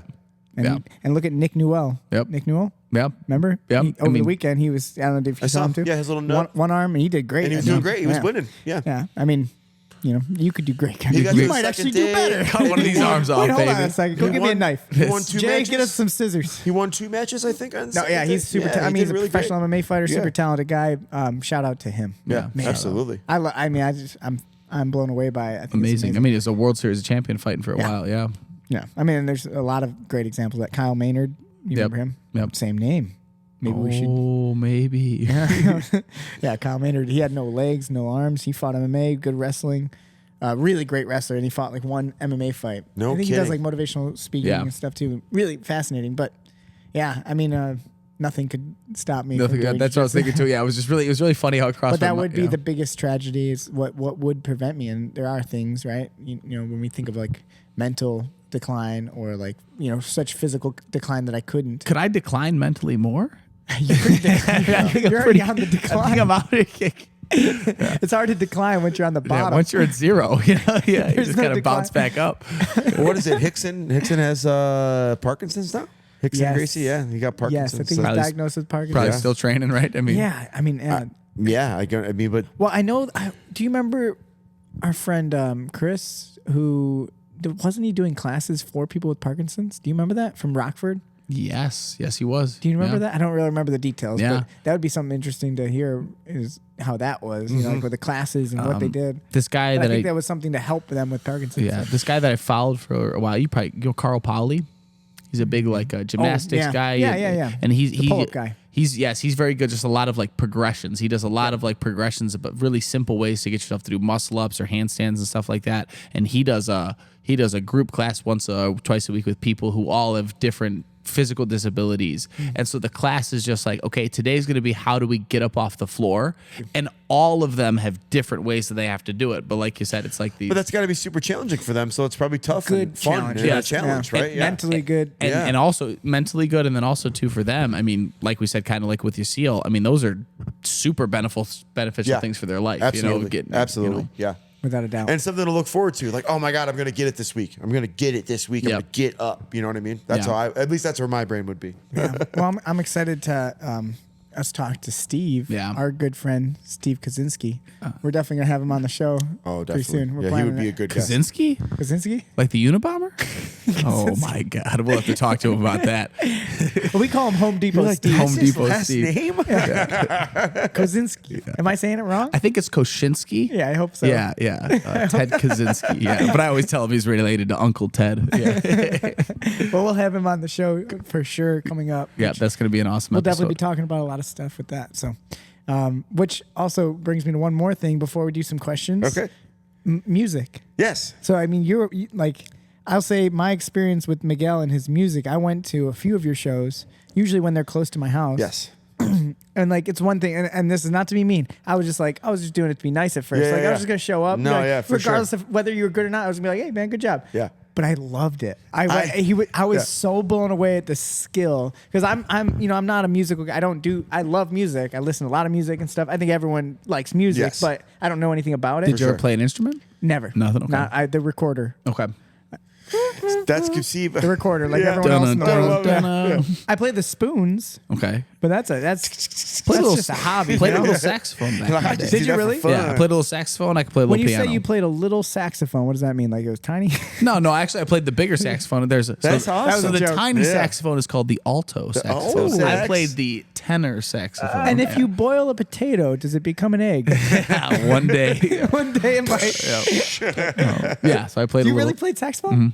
Can you still play it? Yeah, the saxophone is actually Next Sunday, are you free? this. Just yeah, I'll come. Will you play the I don't saxophone? have it anymore. Ah. The saxophone is actually Just jamming out. tremendously easy. This is I don't know if this will be easy to explain on a but the note scale on a saxophone if you hold all the pins down, it's one, and then every finger that you take off just goes up the note scale. Oh, so you can it's very easy to walk play. up and down but it, then yeah. like a trumpet, you only have 3 things to. So it's all these different shapes with your fingers that you have to remember, and you have to buzz your lips a different way. So Yeah. I The played a pretty embouchure. simple An instrument. embouchure, Yeah. it's called. An Okay. embouchure. Oh, see, these expert. yeah. So like, it goes back to what we talked about earlier. I have no idea what the hell they're talking about. Even music scale, I don't know what that means. See, that that'd doesn't be- mean anything to me. Okay. As a noob in music, Really? Okay. I don't know what this. You're saying scale. I'm thinking like A, like B, C, high or D, low. E, F, G, I don't H know what is a that scale, means.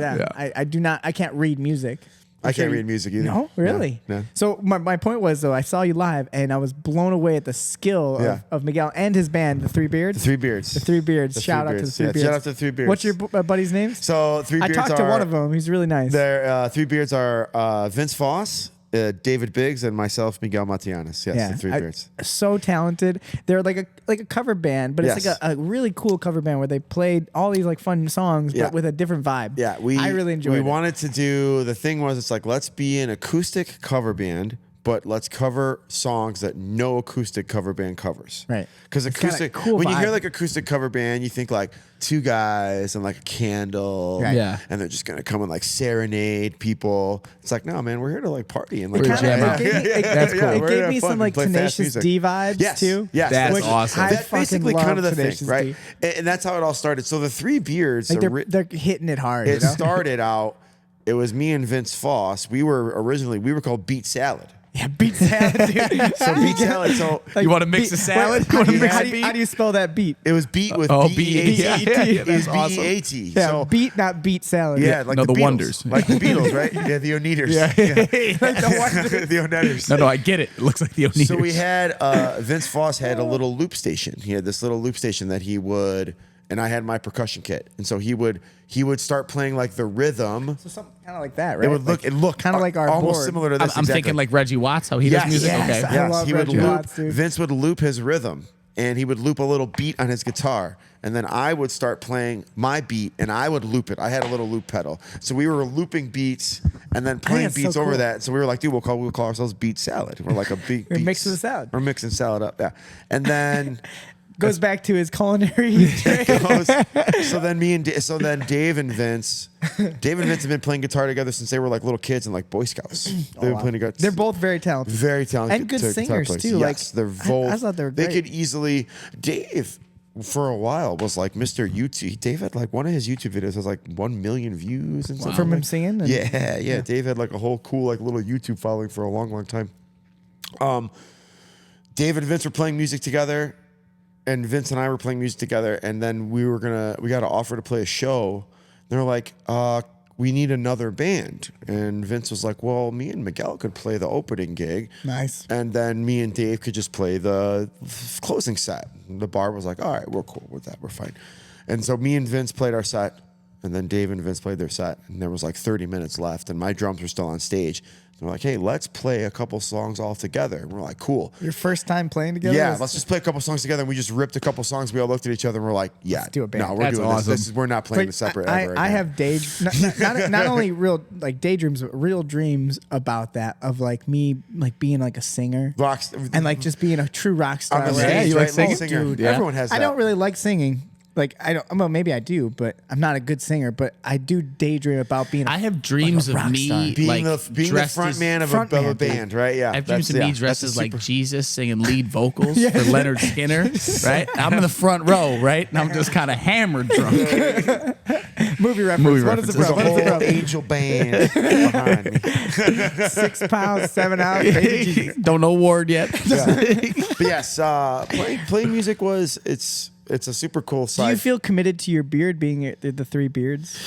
No, I don't know why. I've always had a beard for so long. I don't know. It's because I have such a baby face. It's a great beard. When It's I a great shave my man. beard, I literally look like how I look when I was like 13 Yeah, me too. years old. I'm keeping this summer. So yeah. But yeah, so you guys are really talented. Next weekend, right? Next weekend? Mm-hmm.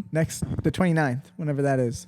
Are you still down to come I'm gonna in? try and come. Remember, Can you make it? I'm trying to come. I told I'm coming in I from hope you can Michigan. I'm make bringing it. my drums. Yeah, I got Yeah, them packed up come and in. ready. We got Yeah. a bunch of other people too, but we're gonna have a live band. It's like All 1 these o'clock in the afternoon. You're doing it, right? Anytime that Yeah, you can come I'm in. If you coming. can come in at 11 and play while people Yeah. are rolling, All right, that's what cool. a couple people are going to do. Sweet. And then we're going to film the podcast. We're just going to talk to everyone about music and stuff and have them make a little beat for us. Make a Oh, little that's right. jingle. Maybe they're Theme going to make song. a little beat A salad. little I don't know. jangle for Yeah. us. Yeah, we're going to try to make like a little bit of like a theme song for our podcast because we don't have anything. Right now it just starts with Kyle talking. It'd be cool if we had a little intro. Yeah, A little better than my need an voice, intro. you know. I think Yeah, his intro. voice is great, Kyle. It's a great voice. Yeah. But wouldn't it be cool if we had like a little music going? I think we need And that. if we make that music on the show, I think that would be cool. Don't steal it. Copyright. Copywritten. Yeah, we're gonna make it. It would be cool if you were there. Yeah, I'll try and make it. I'm coming. Right on. Yeah. Should we do some questions? I think we should do some questions. Yeah, got I a think we got into It's your life question good, time. but yeah, I want Yeah. Is to. there anything else about jiu-jitsu though? You know, like so. Obviously, at this point, you're committed. I would say, you know, you already know this, but you're almost 2 years. December will be 2 years as a blue belt. Yes. So your purple belt test is coming up. Purple belt. You know, I mean, hopefully you feel like there's a big, you know, you're reaching a big milestone. I am. Yeah. Anyone do. who makes it to purple belt, it's a big deal in my mind. Of like you're really committed. A purple belt is committed. I do feel like that, but the way my brain works, I try to not put so much stock in it because I don't want to get to the purple belt and then be like, cool, I got it. I can fucking stop. You know what I That's mean? cool. I want to just like yeah, I'm looking forward to getting my purple belt. But like to me personally, it's like I almost am looking forward to getting my purple belt so that I can like start like maybe even entering like some more purple belt competitions now and like even bring like just to see That's a new level. You see where it's at. Exactly. I would say that's this, where my Miguel, brain's at. Yeah. For in sure. terms of not letting yourself, like you said, like get it and then be like, oh, I got it. Something I heard that I really liked was, and I don't know if you agree with this, Joe, but if your coach gives you a purple belt, they are kind of expecting you to be a black belt. They like, you know, and obviously My people mind, fall off in skill-wise. between then, but like that means that like they see that in Yes. you, you know. Yeah. So, You're committed now at this Yeah, point. for sure. If you get that Absolutely. purple belt, anyone I give a purple belt to, in my mind, you're like, hey, you have a responsibility now. You're in. Yeah. You need to keep going. You need And to keep helping that's where people. my brain is at. I don't want to. It's like I don't want to like sully the belt, right? I want to like earn it the right way, but then You've also already- keep you've at already- it. And I'll Yeah. say Miguel has Yeah. definitely already earned it in terms of hours, and you know he's got. I would say him and Anna probably have the most hours clocked at our school. Sweet. You know well, I what mean, then what else? Like, yeah, so hours, technical ability, and he's going out there and competing. Yeah, I mean, he's yeah. the full package, man. take You it. are the full package. I'll You're take it, well man. rounded, just like your career. I'll take it, Ayo. man. I'll take it. Yeah. So, I'll take it.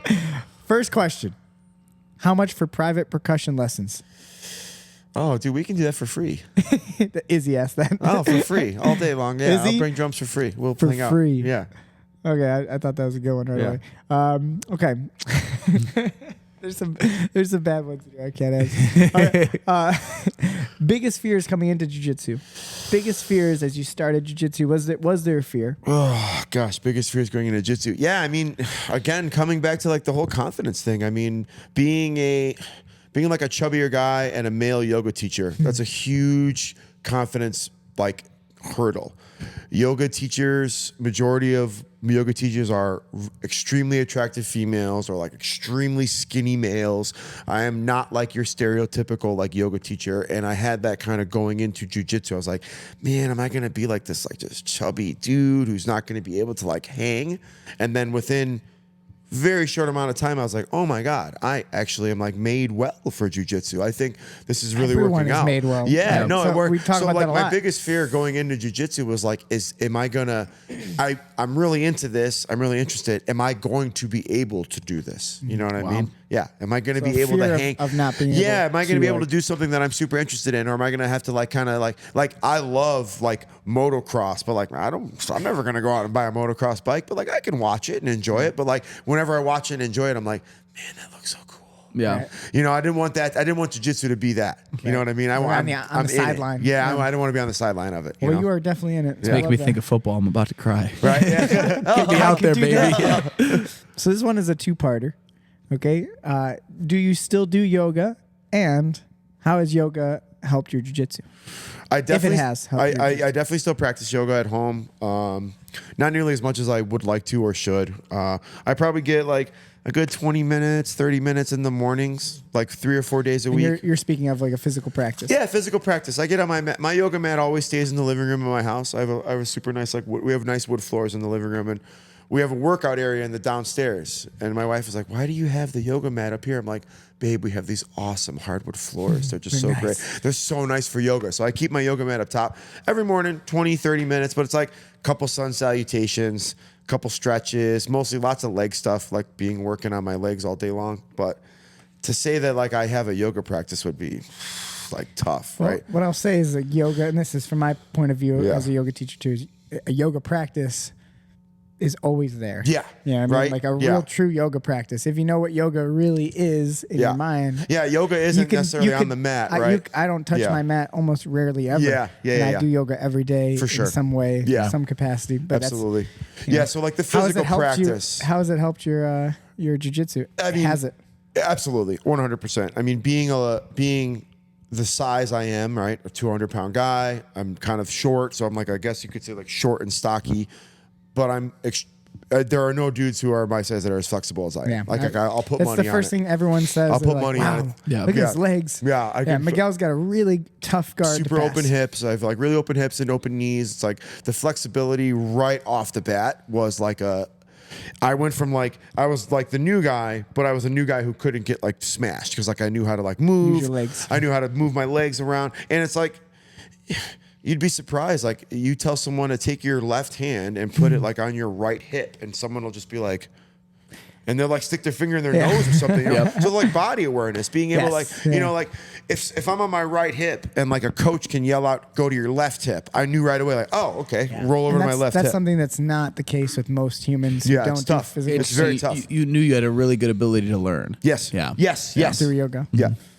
So yeah, Awesome, the I love yoga, that. it was a huge, I feel like if it wasn't for yoga, I don't think I would have even picked up jiu-jitsu as fast as I did. Maybe even kept stuck with it for all I know. That's funny hearing you say that because I think I was thinking about like how I learned recently, and like for me, I'm kind of just someone like I want to see you do it, and then I want to try it, and then I just want you to tell me if I did it right, and then I want to try it again. You know, so like, and I'm getting better being a better like audio learner. Yeah. But I'm not 100% great at that. So like if I was in a yoga room and like you said, and someone was like You take want to watch it too? You're saying? if someone says take your right hand and put it, but sometimes I can just get a little lost with So that. I'll say a you know? lot of yoga practices. There's no visual at all. It's Yeah, just it's all cueing. Yeah, it's that- all that's- vocal that's- cues. that's hard for me, yeah. Yep. Yeah, I mean, there's definitely some people enjoy that, some people don't. Well, like yoga, it's kind of it'd be hard for me to do it and watch you because then my head's out of Because of the position, right? positions, It's almost exactly. impossible. That's the whole yeah, thing. so That's the argument, yeah. and a lot of depending on the practice, like Ashtanga and things like that, where it's a set sequence. Anyways, the goal you just swear at me. Ashtanga, Ashtanga. Yeah, right. It stung the way you said it. But but they're set sequences. So the intention behind that too is to you need to master and learn that sequence. the flow of it. So, yes, I mean it's at that point And then what you don't have to look the at someone. teacher You've done it. decides when you're ready for like set for, two, right? For series two. Interesting. Yeah. Yeah. Yeah. There's a lot of problems with it, but that's a whole nother conversation. That's another Ashtanga right there. That's a long conversation That's about a super- Ashtanga. yeah, that's a whole that's a big That's a different Ashtanga. that's a different podcast. Yeah, no, Yeah. I got a lot of opinions. Yeah, that's a whole different podcast. Depends on who's listening. Yeah. All right. Wait, we got some more good ones. I like this one. How hard is it to stay on the mats and work a physical job? Which, let's say again, what you're doing now. We said a bunch of different things. I'm a mason. I've been a mason now for 3 years. So, like, Miggy- bricklaying Miggy- and tuck pointing. yeah, all day will be cutting bricks. Cut brick and moving like I Physical job. The lightest. I mean, like today I had to move 17 bags of mortar and they're 80 pounds each. So I mean, It's a workout. yeah, that's what I did today. So for how sure. do you stay consistent on the mat? Is it hard for you to do you ever have a day when you're like, I'll For just sure. take I mean, the it's day off? every day. It's every day. If I start work at 7:00, it'll be 3:30 when I'm leaving the job site. I mean, there is always like 20 minutes when I'm in the car, and I'm just like, man, I could easily just go home. I could like smoke a quick bowl, put some PJs on, read a book, have a cup of coffee, and just like go to bed. Right. And then it's like, Miguel, you'd be halfway through you sitting at home, you'd be like, I could have easily gone to jiu-jitsu. Like, what am I missing out on? It's like, dude, Yeah. it's like you're missing out on so much of your daily life. It's like, I don't want to just go home and waste half my day. And you are very consistent. You know what I mean? Like I can tell you, since we've opened the school, yeah. like I said, him and Anna are really the most consistent. You know, you just always have been consistent. There's just it's something weird when about- Miguel's not here. I'm like, oh. Yeah, there's just something about not coming. Like, it's not necessarily like not coming, I have to be there. It's a FOMO. It's like something about like, I'm missing out on something. Right. You know? And it's the way, and recently, the way you've changed the way like the modules work. When I miss a day, it's like, You feel like fuck, you I missed something, fucking right? missed something. Yeah. Which I think missed that's something. powerful, too. It is. Yeah. And it's like my wife knows, like if I miss a couple of days, she'll be like, oh, you got to get to recap this week. I'm like, yeah, I do got to get to recap this week. Like, That was something. That was something I had to learn to get to almost just stay mentally healthy with jiu-jitsu. Like when I first started and I started getting like really into studying, if I like found a video online that I hadn't seen, my brain would go like, "Oh my god, everyone has seen this and I haven't. I have to learn this. I'm I have so to- behind." yeah. And like it would, and then I remember like having this moment where someone sent me a video that was like a 2-hour compilation of people teaching leg locks, and they were like, yeah, I just found this is an awesome thing to like, you know, reference every once in a while, and my brain went like, I've watched that whole thing 4 or 5 times. Yeah. Like, okay, Yeah, I'm yeah, actually the one who's a little ahead of these people. but You know- I just make sure to keep myself. I gotta stay. Staying positive is like such a cliche thing, but it is. You have to just keep positive on the fact, like, dude, not only am I getting better every day, the more and more that I go, it's like a cumulative effect. Like I feel like when I miss a lot of days and then I come back, I'm like, man, I feel tired.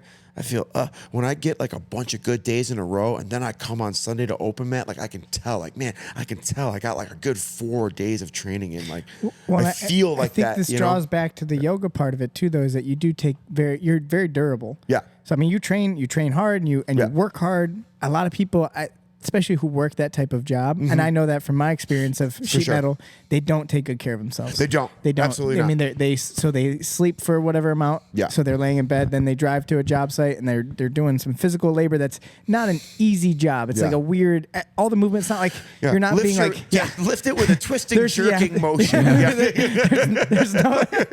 there's no safe way to Yeah, do any no, of the hell no. stupid shit that you were doing. Absolutely. So and then they come home and they And go they just and they jump sit on a or couch. if they do, they jump right on the mat for one day and Sure. they're like, fuck, my back hurts so Yeah. bad. And then the next day of work has to happen again. Yeah. So like, how do you take? You have to take good care of yourself. And that is where that little daily practice, Even 20 minutes it of makes mobility. such a big difference. You can dude. call it yoga, you can call it whatever Yeah, you want. At the end of the day, it I call really- it mobility when yeah. it comes to that. It's joint health. It makes such a big difference but then when I come to my little stretch session before class, that's Yeah. my second time of the day stretching, Moving your body. You know what I'm saying? I've already Just stretched one time that day. Almost like rehydrating your joints. Yes. Making sure that your joints function in a way that is not painful. Yeah. And no matter what, we're all in pain. Yeah. If you're going to be in pain, Yeah, not bad doing things. elbows Yeah. and I mean, we're all in pain. shoulders and shit, So, yeah. there's a level of like, some acceptable level of discomfort and pain that you can be like, well, I can still come to class and do that.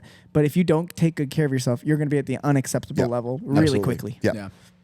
So I just wanted to draw that circle No, I back. love it. Yeah, hell yeah. No, it's great. Yeah. Good question, by the way. Thank you. That was Ian. Oh, cool. Because Oh, he's a tuck pointer. Yeah, he's a tuck pointer. Yeah. He's always working hard, Yeah. and he has to push. And to big get- shout out to all the other trades guys I know that come train here. I know Yeah. it's tough. There's dude. plenty, man. Yeah, It's there's a bunch tough of us life, here. dude. Yeah, it's a We're- tough. Yeah, I noticed it like when I see you guys leaving, and you guys got like boots on and like these like I'm wearing my- tough yeah. khakis and like stuff, and I'm like, I came here in sweatpants and a hoodie from Once again- from an earlier training session today, like. In other words, Kyle's a scumbag. Yeah, I'm pretty lazy. This one is actually just like what you were just saying. It's Sergio asked, with all life's challenges, what keeps you so positive all the time? Give me that compliment that Miggy's a good positive guy. I try to stay positive, man. It is, there are, man, in my early 20s and my teens, I've dealt with like a lot of loss and a lot of like crazy things with family and friends and whatnot. And it's like, you can't let that stuff like take over your daily life. I have friends who have done that, and I like watch them. It's like they just let their life like wither away. You know what I mean? They gave up, right? I went and found yoga. I went and found slacklining, rock climbing, like something, right? Something to put that energy Music. to. Music, something, right? It's like, because if you're gonna just like give up, it's like, well then, the person that passed away or the people that passed away or the bad, it's like you're letting kind of like, you're either letting people that passed away like all of their memories are like in vain, right? So That's how I think of they it. don't. So it's like all their good memories and all that stuff. Like you're pooping that out, and then it's like, or you're just giving up. You're letting all the bad stuff win. It's like, dude, you can't. Well, what it's- like a shame to someone who like, I think about this a lot. Like like to the person that you're thinking about is like they would, if you thought about it from their perspective, like they wouldn't want to affect your life in that negative way like that, and don't allow that to to happen to them. You know, they don't want the fact that they passed away to ruin the last of your life. So like, don't allow that. You know, So- for their sake. yeah, for their sake, don't around allow to that. You know, So a few of my friends when I was like between the ages of like 27 and 31, I lost 4 friends. They all died. One had a brain aneurysm. One was a drug overdose. One died like crazy cancer. You know, and it was just like I got so sick and tired of like everyone like walking up to you and just being like, yeah. sorry for your loss. it's like, dude, I can't like do that anymore. They were my friends, right? I was a super positive person even with them. They wouldn't want me to turn into like this super negative like rock or slug because like, oh, now I'm sad for the rest of my life because they're gone. It's like, no, I have to, for them almost, right? Stay positive for them. Yeah, you I know? love that. Yeah. And I really like what you said about even just finding things that you're passionate about Yeah. to keep you like almost like that spark, you know, Find like a something. fire like in your life. Something, right? Because I Something. think so many people don't have that. So imagine if you experience one big loss, and it could be, you know, family, it could Yeah. be friends, it could be even work or whatever. Yeah. And they don't have any like fire somewhere else. Yeah. It kind of it almost tough. depresses me thinking It does. about It's that. tough. I think about it all the time. Because when I'm lucky. I consider myself lucky that I've always had something I love. Like I wake up every day with an excitement to do something. Yep. For me, it's obviously jiu-jitsu and even just parts of jiu-jitsu, Yeah. like teaching and stuff. But like I can't imagine my life without having a really good reason to wake up. Yeah. Yep. And I think a lot of people don't have that. I right? remember like noticing that. No one ever said it to me verbally, but you know, I used to work at the post office for a very long time, and I remember like having this epiphany about all the people that I worked with about like, I come here and I'm in such a rush to get my job done and leave so I can go do the thing that I love to your do. real life. And all of them are kind of just like slugging around. And I remember just realizing just like, going through the motions, Yeah. right? because they don't have anything when they go home, and I'm sure that's a little harsh. And I'm sure Yeah. all those people had something, but like they didn't have something like No, but I had that was like. if what you have is to go home and watch a movie, Yeah, and like that's what I'm there's saying. nothing wrong with watching a movie, but if that's all you're excited, if you're excited about just going home and smoking weed and Yep. going to fucking You're watching, gonna it's gonna get old. I super promise you, fast. it's not Yes. enough. Yep. That's not a good light. I got into an You know what I'm argument, dude. it sounds great. I love movies. I had a job, and when I was working for UPS, it was like a seasonal gig, and they were like, "Man, why are you so hurried up to get out of here on your days? We should get the OT." got shit to do. I was like, "I got stuff to do." My I was like, "I life got jiu-jitsu begins- tournament yeah. this weekend." I was like, "This is just my job. This is what I was get like, UPS money- is yeah. not my life." I was You like, pay me money, I do a Yeah. job, but then I go live my life afterwards. And the look this guy gave me, he like was crushed. His like soul was crushed because I was like, "This is not my life. Yep. This just pays for my bills, Yeah. man." I love And he was that. like, This is my life. I would have thought of that 45 years ago. Like, He's got 2 years left to retire. He can't quit now. You know. Yeah. So All right, here's one from Taylor. okay. Favorite post-roll snack? Favorite post-roll snack. Speaking of all your food, is it potato or an egg? Is it post roll? Oh, I like shout out going- to our sponsor. That's Shout out not to our our sponsor, sponsor. Post Roll. Post Roll, we love them. I We're would actually say- sponsored by Post Roll, the most efficient hydration drink after rolling. This is not a commercial, by the way. I like not a paid ad. cold stuff. So it's usually like cut up cucumbers and apples, cold like crunchy things. Which again, you do a great job of cutting those up. You cut up some really great cucumbers. Yeah, that- yeah, and for I was the like, trip, these yeah. are so nice and perfectly cut. They were really good. Look at the way they fit in my mouth. I was like, I wow. like a good produce snack, but then there are times when I will go right next door and get a slice from Old Town So Pizza. you're a pizza guy? Yeah, I do love a good slice of pizza. I love pizza so But much. then what sucks is I always feel so terrible after I had like such a good roll that it's like, let me put a big old greasy slice of pizza in me. yeah, I mean that's.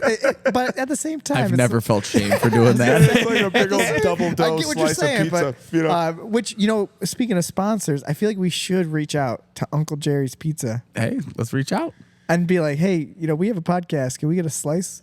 You know, maybe It's our favorite pizza That's your place. pizza spot, right? Dude, Yeah, they're good. Have you been? No, they're good. It's Cary or It's Crystal right by Lake? where you played. Yeah, but they're it's good. right next to in Yeah, they're Cary. good.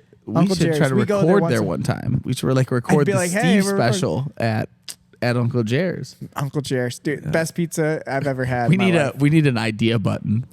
Yeah, it's like a light bulb thing. Yeah. Would be cool. We'll find that. Yep. Awesome. Yeah, so that's your post roll snack. Awesome. I like that. Yeah. So we got one more kind of dirty one. I just Okay. I got to do it. Sweet. Because it's Phil. PDP. Oh, bees. Oh, Does, jeez. does the carpet match the drapes? PDP. It does. I mean, That's a classic Phil. like you can't even tell, but like the hair on my leg is even red.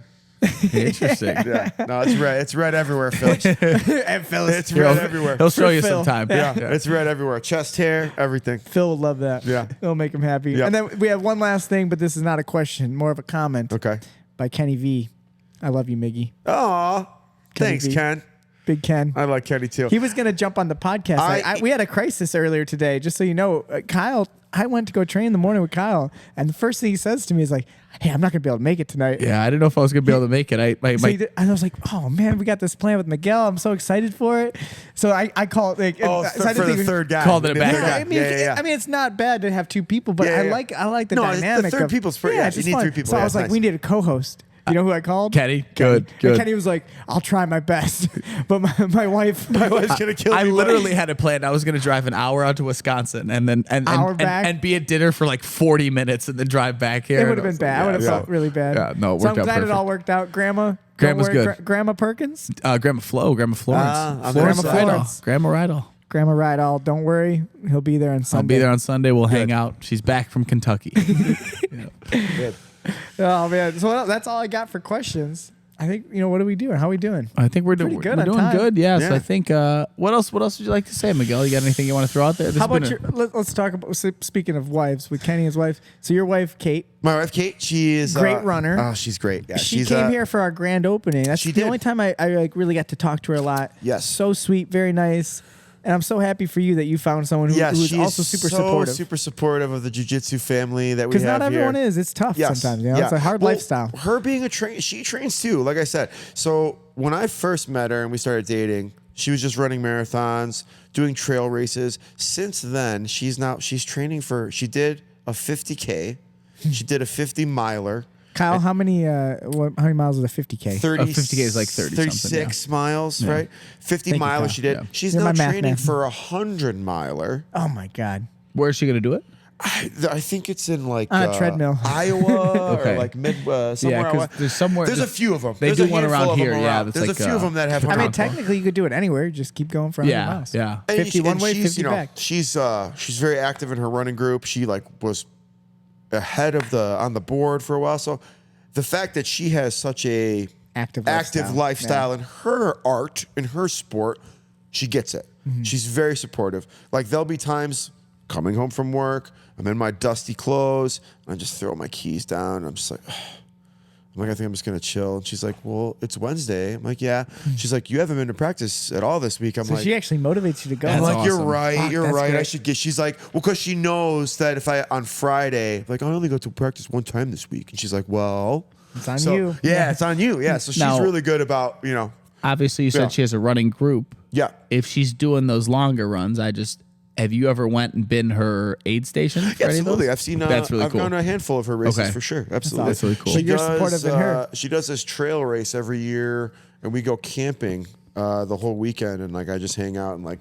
make sure- That's awesome. Yeah, I for mean, sure. it's. Oh yeah, when you're. Do you when see a drastic difference from like when they do a marathon and you're seeing them every maybe like 6-7 miles to when they do like the 50 miler Absolutely. and you're seeing them every like 10 or 15 and Oh, they are man. just ravaged. and- Well, so first of all, being at a race is very similar to being at a jiu-jitsu competition. The energy in the air is like Nervous energy? crazy. Yeah, I love it. So I like being there.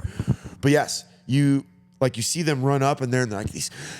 Their first round. Oh, yeah, this is super great. We're doing great, guys. Next time you see him, They're like gray. They're like freaking gray. They're like, where's the PB&Js? Where's the med tent? chugging Gatorade, Yeah, drinking yeah, pops and yeah. candy to get sugar in them. Oh yeah. Oh my god, yeah. And what's funny too is all races at the very end, they all have kegs of beer. They have beer everywhere. I'm like, Good carbs. Freaking exactly. All the runners are like, yeah, we got to replace our carbs. I'm like, you're Glycogen. crazy. Yeah. Yeah. all about the Glycogen glycogen. storage. Yeah. So, but yeah, she's That's super awesome. motivating. Well, it says man. a lot Yeah. about it does matter like who you're with in Yes. your life and like the supportiveness of or even lifestyle. Yes. The fact that she's an active person, it'd be tough if they're not. 100%. Yeah, so Absolutely. that's beautiful. And I made that joke the other day too. I don't know if it was with her, if it was someone who's like, if the wife is like, she's running, she's eating clean, she's doing that, and then like the husband is like sitting on the couch, like scratching his work. big belly and farting and burping and like not. It's like, dude, That's how how are it you should even, be. How are you even together? You know, What do you how say, are- the 50s? how are That's a you good together? relationship. So it's like seeing my wife being so like she's super like health conscious and she runs. It's like I think it's good for you. I'm like, God damn, Miguel, get up and go to the fucking gym. You know what I mean? Like, get Amazing. up and go do Well, that. I like that in every element of my life, like with my friends too. I want my friends to be active. Yes. Like honestly, well, it's just the way it is. My friends are active because they're It's who in you jiu-jitsu. choose, right? Yeah. It's who you choose to You know be what I mean? around. Like I don't have any friends who don't do what I'm doing. Yeah. Like and not just about jiu-jitsu. It's not like being selective, but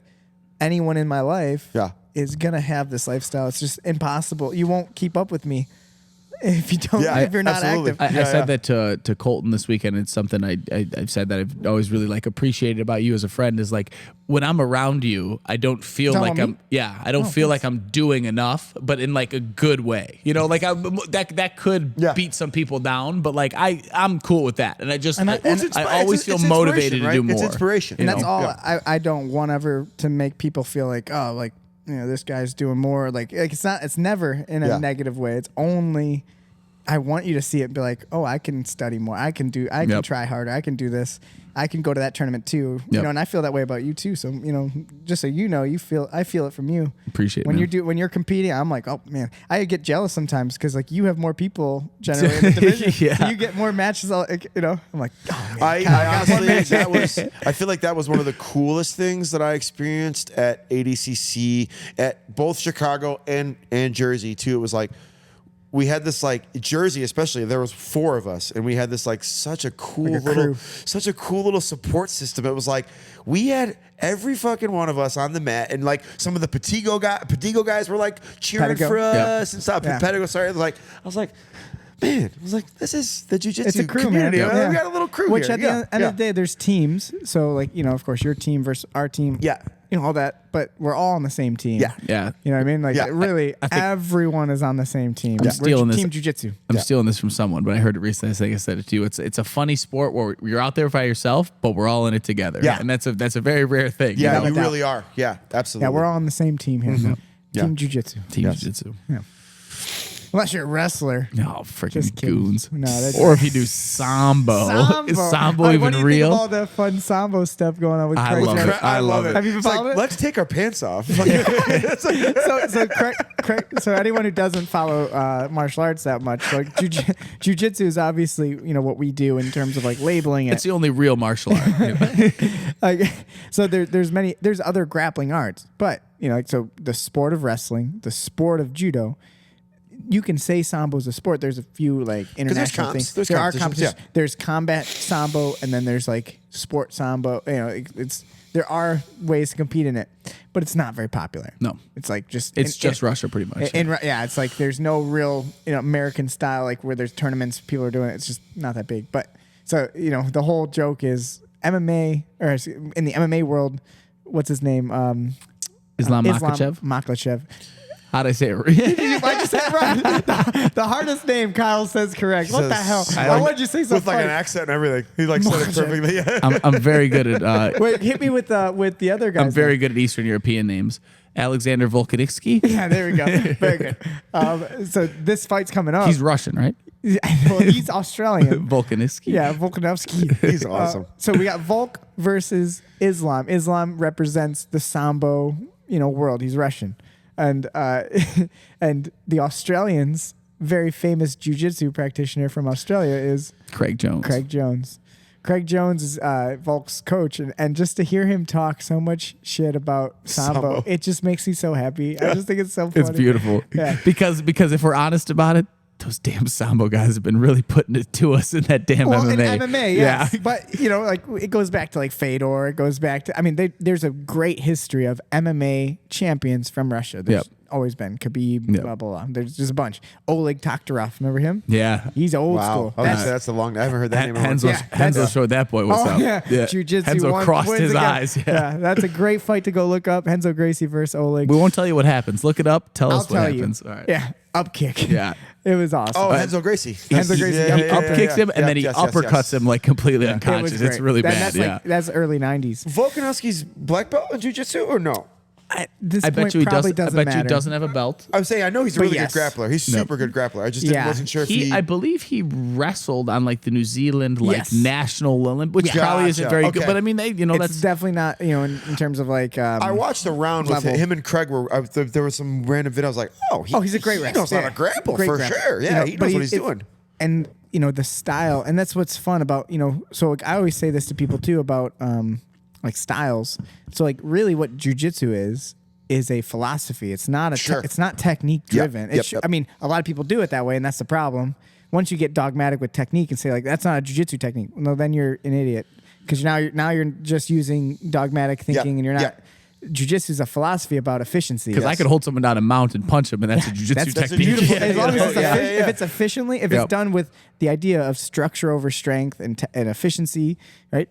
I mean, everything is jujitsu. Leverage, right? Yeah, that's just So like the way that Craig does a lot of his grappling, people, and he even makes the jokes of it of like It's Mexican ground karate or it's whatever. like, Yeah, Just stand up. Yeah, just stand up, like the whole thing. But the reality is, it's just good jujitsu. It's the evolution of what's working right now, and the way he has been practicing with Volkanovski. You saw the result of the match, and we disagreed on the fight. Yep, on the result. But This I mean, is- this is why when he couldn't get you, like he got up out of that like He crazy. could, Yeah. I mean, it was such an impressive grappling display from a guy who is just really a lot smaller than him. I was Like a lot smaller than him. in true honesty, like I thought it was a really close fight. I thought Islam watched. I watched at that time, but I mean, Have you rewatched it? I was blown away at Volk's grappling. Yeah. I mean, seriously, yeah. So I mean, yeah, amazing. For a amazing guy. So they're going to fight again this weekend, Yeah, tomorrow. it's gonna be a good match. By the time this is posted, I'm sure we'll know the results. Yeah. So my opinion is going to be one. I think in the first fight, I think Islam tried to a little bit like over plan for it. A little bit like I think they had like a whole like very specific like game plan about how he was going to beat him, and then it started not going well, the and first he like fight, you mean. and he like kind of got like deer in the headlights lost. So, but I mean, it was still a competitive match. Yeah. It was a close fight. but yeah, so now being on short notice, you think that's better for Volk? I think it's better for Volk. I think it's better. I would only say that if it was short notice, also for Islam in terms of the fight. So he struggled to cut weight. Because I think been he's training the whole already time regardless, training and right? already cutting weight. No matter what, and just my experience of like, short notice opponents, Yep. like opponent changes. At the end of the day, they're both world champion level. It's not going to make the massive difference that would for someone who's not a world champion. Yep. But it's always going to throw you off mentally. Just get a new And person. No matter what, the person, it doesn't matter who that next person is. Volkanovski's a challenge mentally, and especially in his head. No matter what he says, he knows he struggled in that fight. Yep. He ended that fight losing. And he knows all the little close moments. no one If else one is- of those went bad, it would have. So like I think it's actually a little bit more psychologically an edge towards Volkanovski being I'm stepping in. Yeah. You weren't expecting me. And he's willing to go, into Abu Dhabi, and it's like all of it's kind of mentally. I'm just excited for it. I think it's gonna be so much fun. We'll just go picks for the two. So we got Kamaru and That's a whole Chimaev. other cool story. And You we heard got about that we one, got Volk and Kamaru? Islam. Yeah. I definitely my pick. I think Usman might win. Yeah, you think Yeah, I Usman's gonna think pull Kamaru out? Usman. I like him. That's a tough fight. He's It's a a tough tough guy. He's a tough dude. He's a but- tough dude, and he's but he's moving up. It's Yeah. all So this is up weight class for him. This Yes. is up weight class Really? for him. 185. Now, But he's fighting another guy who has made 170 before. Gotcha. So I it's was not gonna like say- I'm just gonna be honest. I don't think Chimaev has ever what was his name? Kamzat Klimeviv or something like that. Yeah, I don't think Hamzat has ever clearly made I think it 170 was though. Cumshot. I thought was his name. I can't believe he didn't use the Cumshot Chimaev. I don't think he's ever made weight like clearly. I think Cumshot Chimaev so hasn't made weight I think when? the first time he made it was his first fight in the UFC. Are you talking about 170? Yeah. This is 185 now, though. Yes, but this is what I'm saying. I'm saying both times he made 170, he fucking did the Daniel Cormier trick. I don't think he's ever legitimately made Really? 170. I'd have to Yeah, look and I into think that. I that's don't why know. the Nate Diaz fight he missed it by I like think he should 7 or just 8 be pounds. 180. Yeah, 185. I So think I'm he just should saying. just be- So then I think if it's in Usman's head a little bit that he's like, oh, this guy's a tweener, I'll be close to his size. He's I think Hamzat's You going to saw be the huge. There's yeah. a face-off already. Yeah. Hamzat was legitimately bigger. Really? Oh, yeah. Oh, wow. He looked substantially larger. Yeah. And he's taller. But That's what I mean. But by in height. terms of yeah. fighting, that don't. Yeah. Doesn't Yeah. super. Yeah, I mean it's a good matchup. I think Usman is too damaged Yeah. when it comes to his knees and just in general. Yeah. You know, and you know, I think it's a tough fight for him. I think he loses. I think he's taking the. I hope he wins. I really do root for him. I think it'd be awesome. He's hoping for the easy route back to a title. His brain's going, I beat Hamzat. They'll give me Sean Strickland. I'll already wrestle beat- fuck yeah. that guy. Yeah. Which would be amazing. It would be a cool story. Yeah. I'm pumped for that one. But you know, so I'm going Volkanovski. Okay. I have to. For sure. And then I got Chimaev. Come All right. shot. I'll just take the Yakas. All right, I'll take Islam and Usman. We shook on it. Left-handed. Got him with the left hand. Yeah, gross. Gross. You know it's disrespectful in most cultures. I'm a You disrespectful know about that, right? man. I'm sure you know. You've What, been to like India. backwards? No, left-handed. Oh, I didn't know that. Oh, because they wipe with that They hand. wipe their ass with their left hand. Yeah. You So never do know? I. That's crazy. Gross. Yeah. Oh man. So yeah. All right. What else? What were we talking about before? I feel like we had one other thing we were doing. UFC reviews. I like the UFC reviews. Yeah. We're talking Oh about wait, it was all about Sambo. Sambo. Sambo sucks. Yeah. So the point was we were talking about Sambo. Yeah. It's we were trying to give the origins of why. Yeah. So I believe Craig Jones broke down what the origins of Sambo It was was. two men Two men from Russia. named Vlad and Sergey. They went to Japan and they learned judo, and then Then they thought, They're this like, would "Man, be better if we took our pants off. This would be great if we took and our I don't know pants if I off. disagree with those men. Yeah. I mean, they were on to something. Yeah. Yeah, because we just took off the gi top and the pants, and now we're doing no gi. Yeah. But yeah, I thought it was a funny story. Very good. true. Very funny. Shout out Craig Jones. He's so funny. Yeah, he is funny, man. Funny guy. Yeah. What else? So what about future goals with jiu-jitsu? Is there anything in particular? Obviously, I know you're committed. I can feel it from you. I know you love this, but is there something that you're kind of like looking forward to or a goal? More like, this sounds so strange. I want to do like bigger comps, more, not necessarily like more people watching, just like, I want to just keep the competitions coming, keep them more challenging, more fun competitions. Do you feel like you're finding that a little bit with like the travel? Absolutely. Traveling is what's like ADCC with the rule set is so fun. Traveling to new areas and competing against people that I don't see at the everyday grappling industry. Purple belt's gonna do that for you too. I'm excited. It's gonna And get like tough.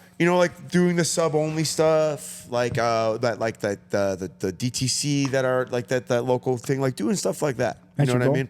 Yeah, because it's like We'll get you some That's matches. really cool. That's I awesome can, goal, I dude. can have my little bit of like, I don't want to say like stardom, right? But I can have like that little Yeah. bit of like jiu-jitsu stardom in my life, in my little local town, and still be able to work my Mason job and have my life and sure, still be yeah. able to like, I train, I compete, I'm like, but I'm still just a normal guy, Honestly, man, no matter how big the level is, how small the level is, it's still special. Exactly. So like, Yes. I can tell you, and that's just my experience with fighting. It's like I fought on big shows, I fought on small shows. It's all fighting. It's Yeah. all like the feeling that you're talking about. Of course, there's, that's me talking from a small time perspective, but in general, it's like, I don't know if you guys remember what it was like to be in middle school and look at high school and be like, man, it must be so cool. Yes. Guys. And then you get to high school and you're like, is this it? yeah. Is this And then it? you're like, college must be And so now we look at little cool. high schoolers and we're like little losers. Yeah. They wouldn't think they know so much. But it's like it is just no matter where whatever level it is as big as you make it, Yeah. or For- as small as you make it. Which at the end of the day, that's your job is to make it not that important. Exactly. It's Yes. to be like, this is just another day that I enjoy doing what I do, and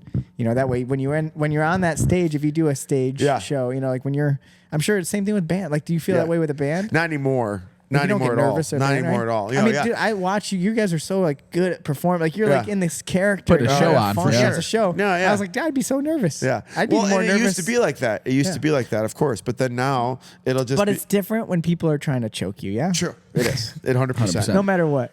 But there is finally I don't know who it was. I don't know if it was Henzo or someone, or it was one of the first things I ever read in a jiu-jitsu book. And it was like, you have to keep competing until you can stop competing when you're done being nervous. I like that. Yeah, You know might what as I'm well saying? stop at that point. It's like when you're done being nervous and you're competing, you're just kind of like sitting around like waiting for your match. Like, all right, I'm up.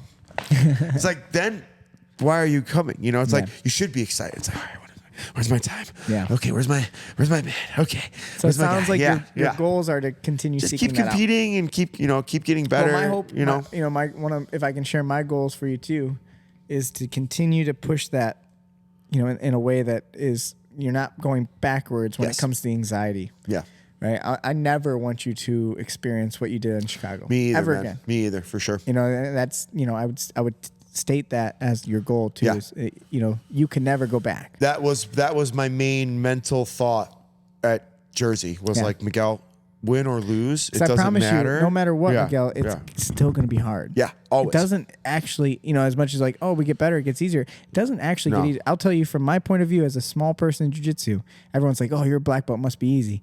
Every single, I had a day today with, big guys and people trying to do stuff. It's like, jiu-jitsu, it's not magic. I still have to do the work. And if I have that in myself, if I have the ability to break, it's going to happen every single day. Because every person is trying to kill me. Big guys are trying to kill. It's like, the reality is we cannot go backwards. You have to go forwards when it comes to the mental side of it. And I hope that, that's my goal for you. Absolutely, just to say it out loud and have you hear it. No, and I'm glad you're saying it out loud because that's what my mentally, that was the win for me. It was like, Miguel, whether you win or lose, you have to go out and just finish this match correctly and just be okay with how you win or lose. Don't kill yourself panic because you're about to get passed. But you pass, you lose the match, you go to the next match. You know what I mean? Goes on, man. Yeah, and the cool thing that we can say is no matter what, for those who have competition anxiety that stems mostly from the fear of what other people think. Yeah, is that everyone who truly cares about you doesn't give a shit about you winning or losing. The fact if that we care about you, I care about you doing your best. So I know when someone kind of gives up, and I will tell them, without, it's not to make you feel bad. It's just the reality. Yeah. If I see you give up, I've told you that before. Yeah, 100%. You gave up a little bit on that one. Yeah, and you're like, no, yeah. That was one tap I did. I was like, why did I tap to that? It's just that's an honest. You would want me to be honest 100%. with you. And but the reality is, win or lose or draw, it doesn't matter. We're all your buddies, man. Yeah. We're all your best friends when it comes to training. Yep. No one's ever going to be upset with you for going out and trying your best. So, you know what I mean? That should just take a blanket off of you of the anxiety of pressure. Yeah. No one gives a shit, man. Yeah. We're afterwards. That's a great way to look at it too. It's everyone's going to know that you did your best. So it doesn't matter how you get out. Yeah. That's a really great way to look at it. I have that anxiety all the time. I want everyone to know I want people to feel like I did such a great job. Mm-hmm. At the end of the day, all I can do is do my best. And sometimes it's really short. To win the trials, my best was not good enough, not even by a long shot. Mm-hmm. I have a lot of work to do if I want to win the trials. Yeah, we all do. Yeah. You know what I mean? Just the reality of it. But I can always hold my head up and be like, I went out with my effort. So that the pressure is just not there. So hopefully you feel that now. That it'll never, ever again, when you go to a tournament, which you're going to do again. I know you will. Yeah. You crazy man. You're going to want to do it again. Right. Absolutely. Right? When you do. February. We're going Canada in February, man. We're doing something. Yeah. We got a lot of stuff coming up. We got a lot of stuff planned. Yeah. We got a lot of stuff planned. But I want you to know that I want to know that that's off your head. That absolutely. Everyone's proud of you no matter what. So there's no pressure. Cheers. That's good to hear, man. Amazing, dude. I love it. Let's see if we tap the mics. Yeah. Cheers. Not much, but a little bit. That's the big positive of these XLR mics. They're XRL? XLR. You making this up? No. Oh. I don't know. See, the music guy confirmed I just with me. bought it. Yeah. See, Joey don't trust me about stuff. XRL. Yeah. Well, what about the potato and the egg thing? Is that still going on? Well, yeah, man. You put that hot ass water, it's gonna soften that potato. It's gonna boil that goddamn egg. The fact that when you said potato and I saw your eyes get bigger. It was too much for you. He was selling that. Potato. He was selling potato. that. I didn't care what you had to say at that point. I was in. You were in with potatoes? I was like, that is the greatest quote I've ever heard. Potato. Oh man. So what else? Anything else? Let's go through a list. Good? I think we should say shout out gelato. gelato, cream. Shout out Yusef. Ah, man. Shout out everyone else that we mentioned. We mentioned a lot of good Miguel, people. I feel like you knew you were going to be good on this show too. Yeah, no, it's good. I feel like Miguel is like good at he's made for podcasts as well. The man did not have anxiety for this. Let me tell you. I love it. I mean, I got some shout outs. Can we add another thing to your resume? Sure. Podcaster. Sure, I'll take it. Caster. I'll take it, man. Yeah, add it to the list of 1,000 things. Miguel, I'm gonna leave it to you. Close us out. And Cool. We're turning this baby off. All right, Yeah, do you cool. have any last I do. thoughts? Also, shout out to my band, The Three Beards, Dave Biggs and Vince Foss. Shout out to my boys at Safeway Tuck Pointing. I know they're all going to tune in. Woo, woo. Everyone here at RMMA, beautiful family we have here, beautiful gym, beautiful academy. I love everyone here. Keep it up and keep it rolling. Oh, he hit it. Hit the button. Yeah, baby. Awesome. Great podcast. Thank you for joining us. We'll be back next week. We'll be back next week with the special. with the special. Oh, actually, what do we have? We have Jay. I'm actually going to do an interview with Jay next week. Awesome. We got an interview with Jay during the week, and Gonna then do next Friday. weekend we have the music special. I've been thinking we're thinking about adding just like an extra day a week. Yeah. I think we're going to start doing 2 a week. Yeah, we'll have 2 a week. Because we're enjoying this so much and the feedback's been really good. Oh, yeah. probably we're gonna not do 2. They're probably great not to released listen on to. the same days. Yeah, no, but we're you're just gonna going get to about 2 film a week twice, from us. which will be fun. So stuff to look forward to. The music special. I'm pumped. Super pumped. It's going to be cool. Awesome. All right, we will see all you guys for Jay and then the music special in a baby. little bit. Keep it rolling.